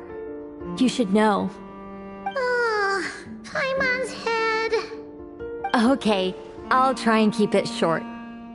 My senses are telling me that this is where we shall find the entrance to the ruins. Oh, cool! Well, what are we waiting for? Let's open it up and see! Patience. This was a sanctuary of great importance to the Hyperboreans. A special process is required to open the gate. Oh! Like the place that housed the Eternal Moon's marrow?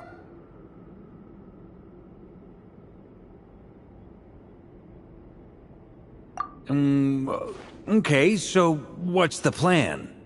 Need us to do anything? And just the short version, if you can. Ah. Alright then. I was planning to start with some background on the invention of these techniques. Are you sure you don't want to hear it? It's quite informative. Remember what you were saying about priorities? Fine. Simply put, we need 3 human representatives to successfully undergo a process of Kuvaki resonance. Think of it as a test from the 3 moon goddesses to see if the entrants are qualified, with the most recognizable qualification being Kuvaki. Pretty sure Lauma would ace that test. Oh, wait. But we need 3 people. I also have no doubt that the Moon Chanter would be qualified. But we would need 2 other people with the same constitution. Therefore, the most feasible method is not so much to follow the rules, but to figure out how the test functions and find a workaround. I've done some research, and it turns out the mechanism is rather crude. We'll simply need humans to stand before it who have sufficient Kuvaki energy within them. I'm with you so far. How do we get the Kuvaki in them? The easiest way would be transfusion. Take some Kuvaki from Nodkrai's soil, put it into the bloodstream, and get it circulating in the body. So we're going to cheat on the test? Precisely. There are other methods, but this is the simplest one. Cheating the system is much easier than trying to hide from it. Huh? Sorry? Does the idea of cheating upset you, Miss Lauma? No, that's not it. I suddenly had an idea. Oh, what is it? It's about Moon Prayer Night. I figured out a way for Kutar to join in the festivities. Huh? But as Paimon said, we need to have our priorities straight. Let's get back to the test. I'll follow up with Nefer on the festival arrangements. Oh, okay. Anyway, is this really the best method we have? A Kuvaki transfusion sounds dangerous, no matter how you slice it. If you think that's dangerous, wait till you hear the other methods. I'd be more than happy to go through them if you'd like. There are several. No need, we're good. Let's go with this one. Very well. Kuvaki transfusion it is. Now, I should mention that the risks can be greater or lower depending on individual compatibility. It would be rash to simply infuse the Kuvaki and hope for the best. If the body rejects it, the reaction can be quite severe. The symptoms are similar to another condition that some people living here suffer from, known as congenital Kuvaki sensitivity. So, before we execute our plan, I will perform a simple test of my own to see who is compatible and who is not. Once that is done, we will have to complete the resonance process as rapidly as possible. The participants must remain stationary while the Kuvaki circulates and bonds with them, and they mustn't eat or drink anything. What? No eating or drinking? That's some hardcore fasting. They'll all be monks by the time they're through.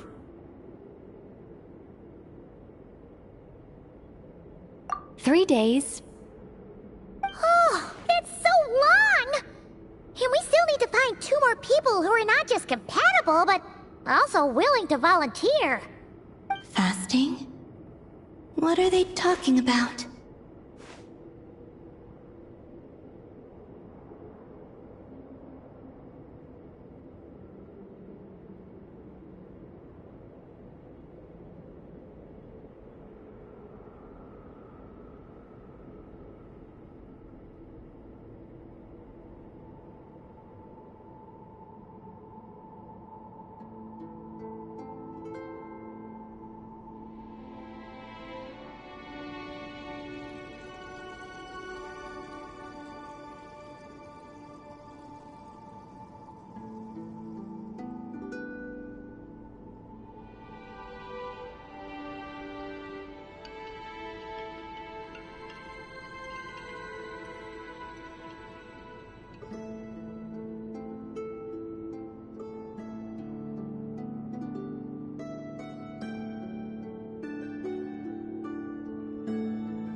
Really?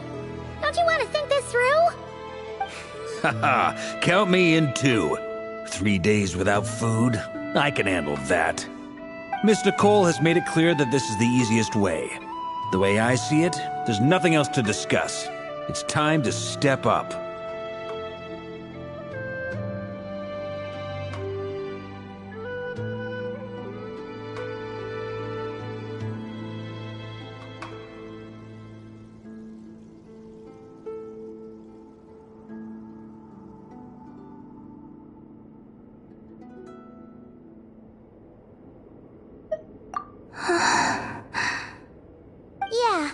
you're right. In that case, Paimon volunteers to be Captain of Logistics. She'll keep the fires lit and grab some spare clothes to keep you comfortable.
Then we'll start with you first, Traveler. Please step forward.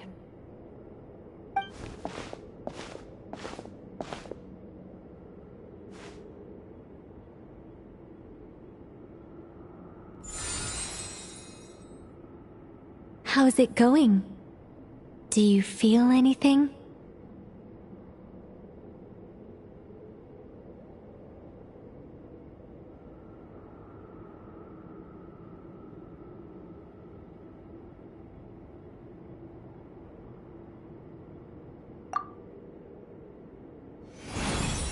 How about now?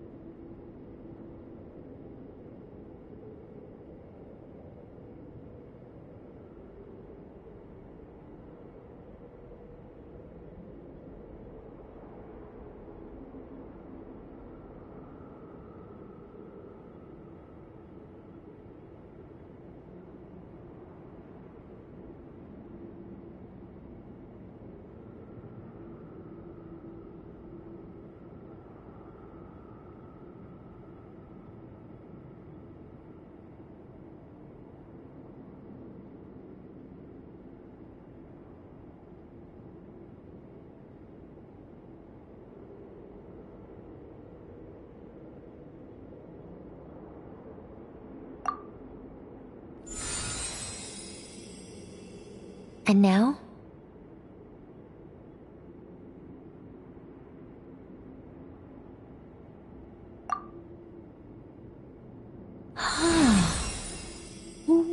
What about now? You guys, it's not a competition, you know. All right, I'm officially impressed. Even as a descender, you can withstand far more than I imagined. It's like I summoned a giant stone titan to arm wrestle you, and your arm hasn't even moved an inch. In my last attempt, I infused 5 times the amount of Kuvaki required. Yes, safe to say, compatibility won't be an issue for you. You're eligible to join. You're next, Mr. Varka. Sure, here goes nothing. All right, I'll start where we left off. 5 times the required Kuvaki dose. Whoa, whoa, whoa, hey, wait a minute. How's it going? No, not great. I kind of want to puke. Feels like I've been drinking too much. A few bottles of wine, then a big stein of Dark Horse. With some hard liquor from Liyue mixed in. You think this is funny? I just lost to a young lady in an arm wrestling contest. I'm never gonna live that down. My apologies. I'll lower the concentration and try again. Oh. How's it going now? I'm not as dizzy as last time, but I can still feel it pulsing around. In that case, you wouldn't be an ideal choice, Mr. Varka. Let's try someone else. Okay. Let's go ask some of our other friends then.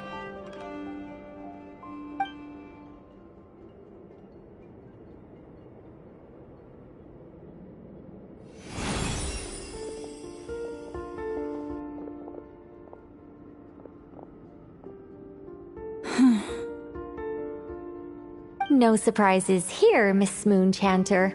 You're perfectly compatible. You may join.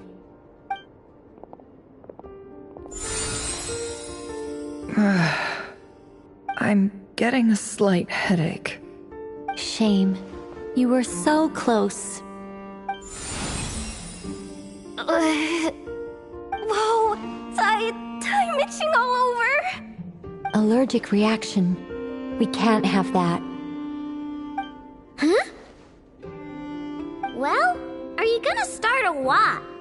The Hexenzirkel is an organization that cares for and protects children. We will not have them do dangerous things. Not even tests.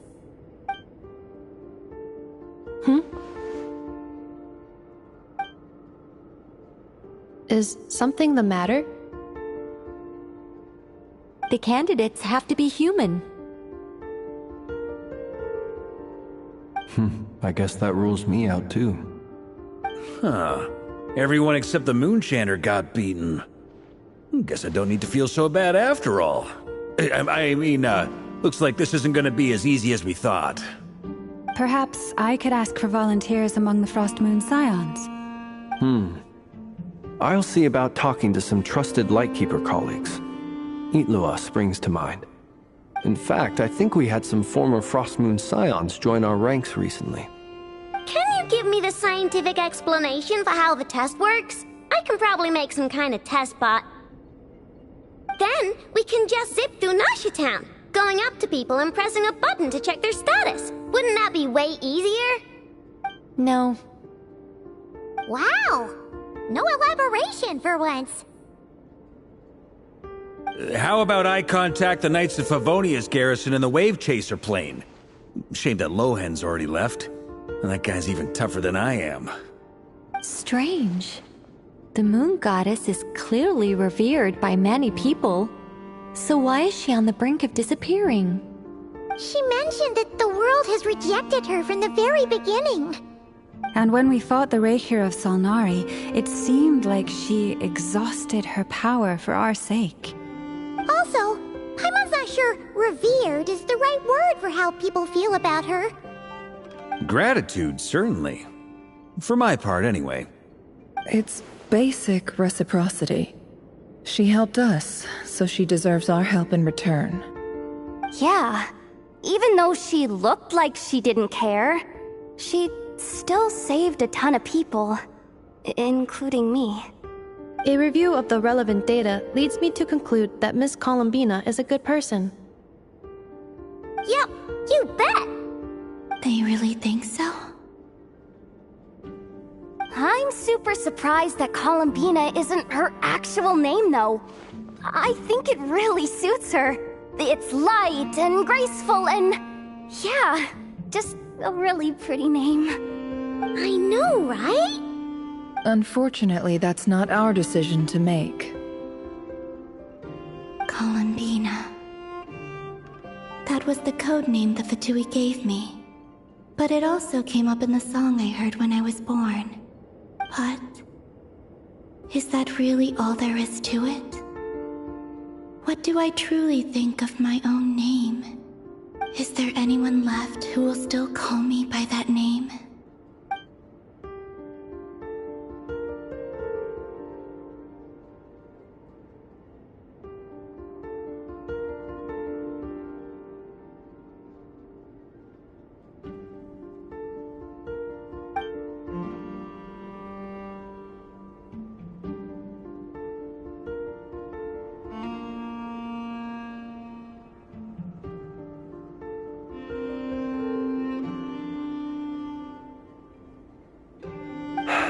Moonprayer night is getting closer by the day.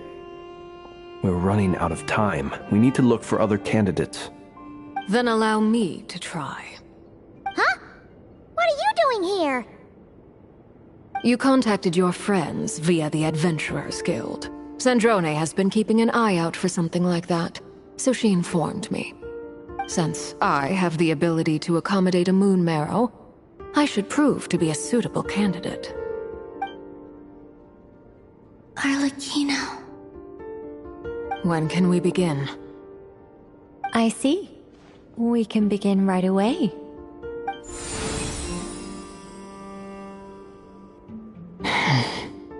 How was it? Did you feel any discomfort? None at all. Then it seems we shan't need to look for additional candidates after all. Great! Cool. Alright, like Paimon said, the rest of us can take turns making sure the three of them stay warm and comfy. Then, my job is to take care of the caretakers. I will ensure everyone receives food and accommodation.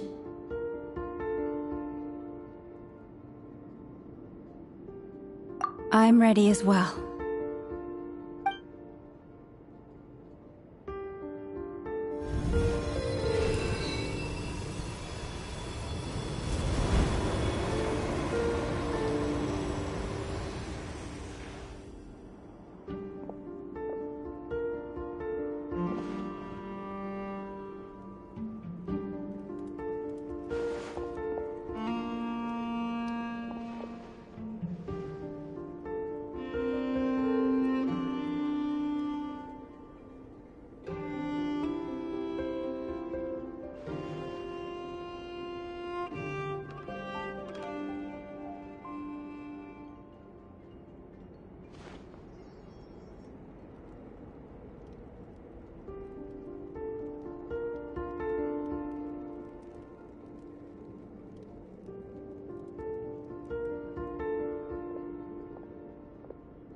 The work is done.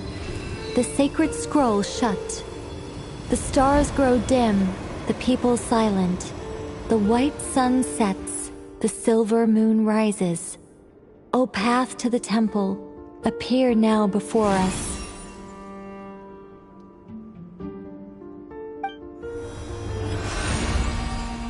Wow! It really opened! So that's what all this is about. They've been trying to open this gate. With a calm mind, this proved not too arduous. Come, let us enter. It might be best to eat something first. Take care to chew properly and swallow slowly. It will give your body time to readjust to the digestion process. They will head in soon. They will need to enter this gate.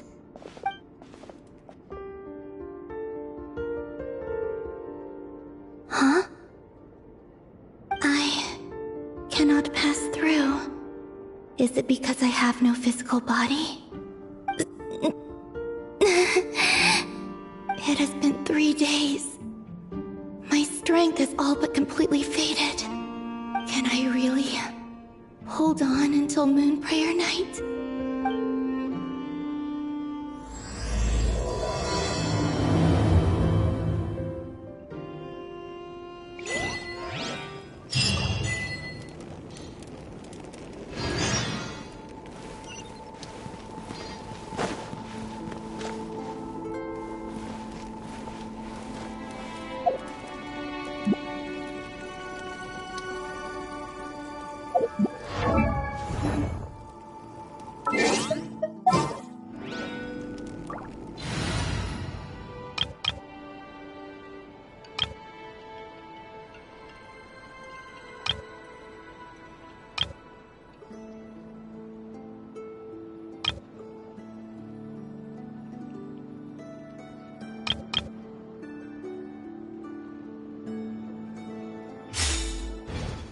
Boats are made for transferring commodities back and forth. And those...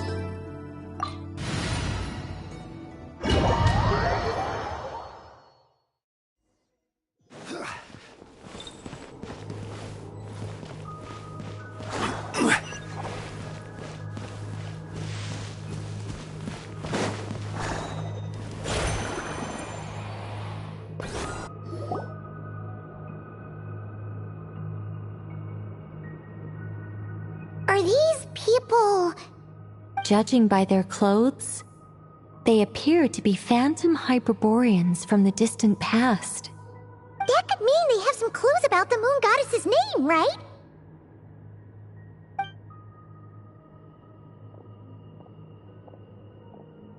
Hey there!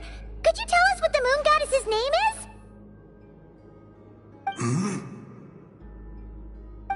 Sorry. That's probably a weird question, huh? How do we explain this?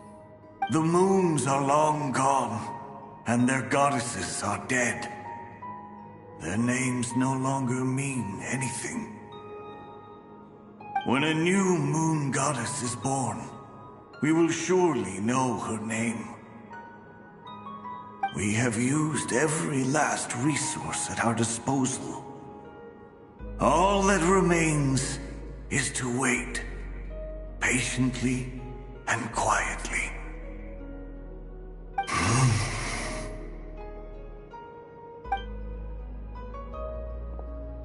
Were the people of the past all this devout?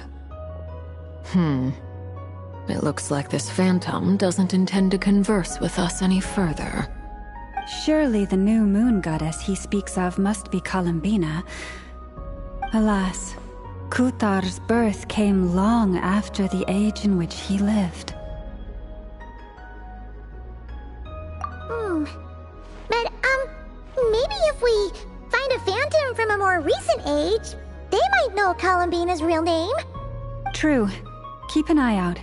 We should be able to tell which era they're from by the clothes they wear.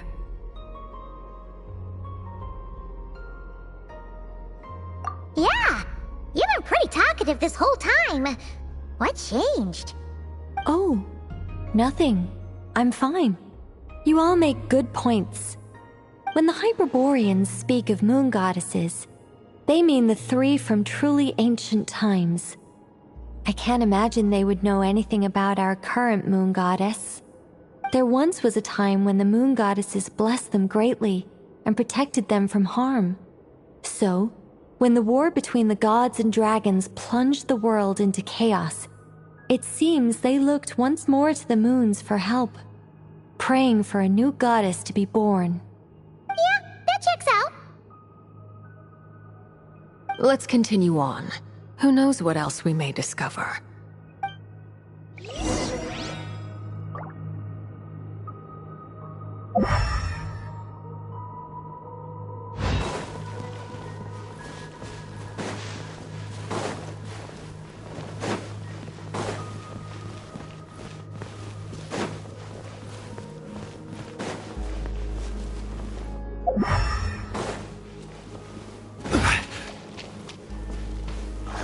There's a door blocking this path. Not a problem. Try this. Whoa! How did that door suddenly collapse? This device was maintaining the door's integrity. Remove the core, and the device stops working.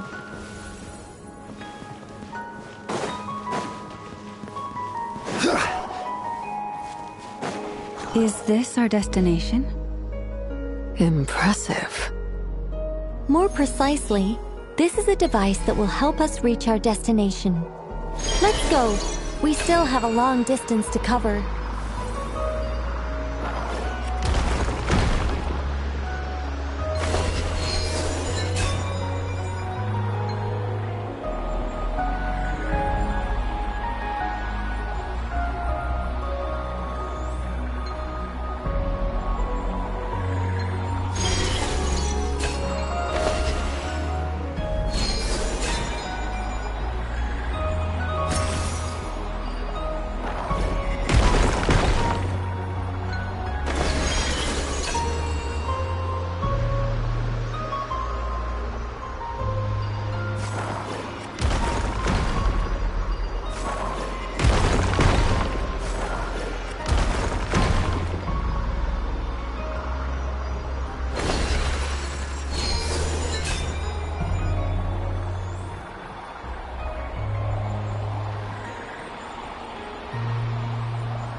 Let's try that device again. Remember the door from earlier? So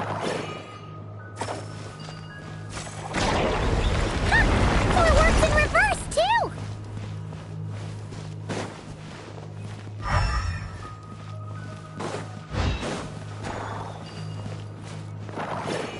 The humans we see are all phantoms, but the monsters are real. What a fascinating place. There'll be plenty of time to admire it later!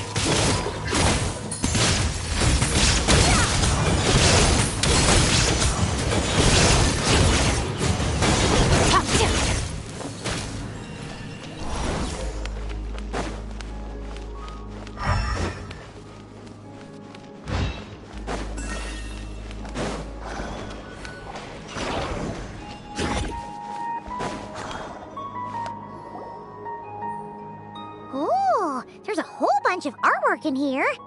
Seems pretty old. Nicole, this is probably your area of expertise. What do all these paintings mean? Let me see.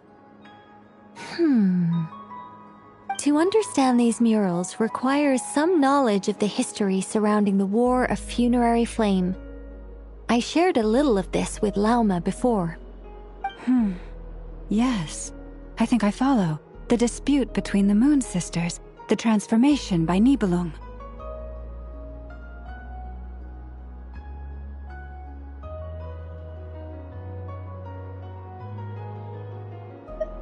Oh no, it's no trouble. I'd be delighted to share the tale again. Alright then. Tevat's 3 moons and their goddesses were brought into being by the will of Nibelung, the then ruler of Tevat. But when the heavenly principles came, they changed the world completely, down to its very foundations. The moon goddesses were nowhere near strong enough to challenge this entity. But the heavenly principles did not view them as heretical entities that had to be removed. Essentially, the 3 moons existed to keep this planet alive and operational, which did not directly conflict with the heavenly principles' aims. Nevertheless, the inherent precariousness of this arrangement would soon be revealed. Nibelung returned. Yes. He did, and thus began the War of Funerary Flame, a battle for dominance between Nibelung and the heavenly principles. Discord would soon emerge between the 3 moon sisters. One would voice the opinion that they should follow Nibelung, for it was he who first hung the moons in the sky. Another would argue that taking sides in the conflict would only bring the world closer to ruin. There was no telling where it would lead, especially since their creator had returned, bearing the perilous power of the abyss. Nibelung would eventually discover their disloyalty. He had all 3 imprisoned before transforming the moons into weapons with which to fight against the heavenly principles. What? Weapons? Yes, the very moons that had once defended the planet became instruments of death and destruction, striking terror into the hearts of all living things. And although the heavenly principles and the 3 moon sisters had once been at peace, it now seemed that the moons posed an unacceptable threat to Tevat. It is possible that the heavenly principles did not know of the goddess's imprisonment. If so, the weaponization of the moons would surely have been viewed as an intentional breach of the peace agreement.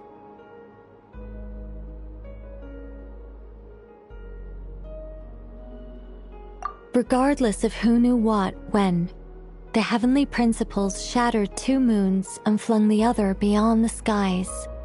Whether the goddesses managed to escape Nibelung's captivity after his fall, nobody knows. But this much is certain. From that day on, the moons no longer belonged to Tevat. The rejection slowly drained their power until eventually they passed away. So that's the full story. You say the moon ceased belonging to Tevat from then on. Why then would Columbina be born here? That is perhaps due to the lingering connection between the Frost Moon, which was not shattered, and this world. You could see it as the 3 sisters' dying wish. They never desired war. All they ever wished for was to protect this land. I see. If the final fate of the three goddesses is as you say, then Columbina faces the same grave danger. Our investigation has yet to bear fruit. We must hurry. Yeah, you're right! Let's keep going!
We're finally here! Guessing we'll need to activate this thing? Indeed. I was a little worried about that at first, but as we got closer, I sensed that the Kuvaki within it flows unimpeded. It should be functioning normally. The only issue is how to activate it. It's looking a little worse for wear. What about the cores from some of the other devices we've seen? Can we repair it using those? In all likelihood, yes. I imagine that would have been the Hyperborean's backup plan. Let's look for some cores.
Stabilize!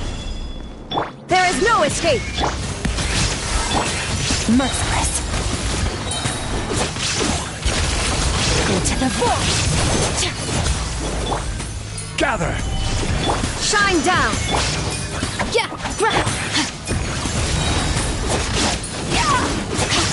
A little illusion! Illusion shattered!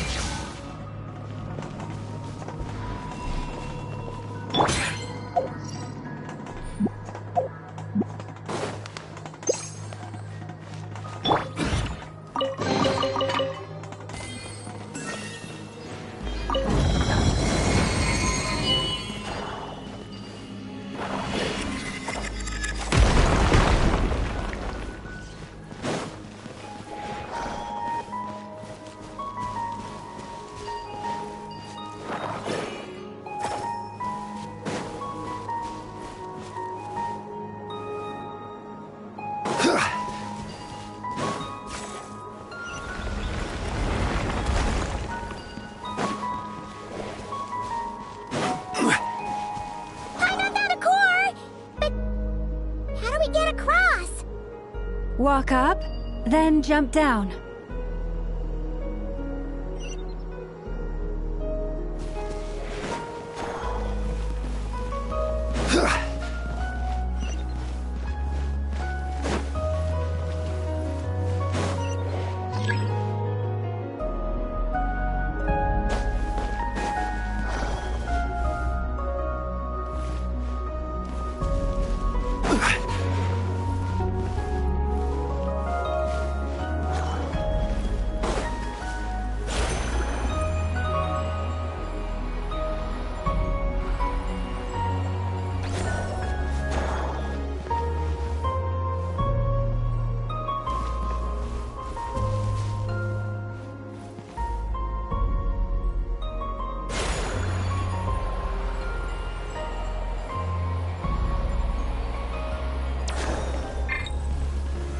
Solidify! There is no escape!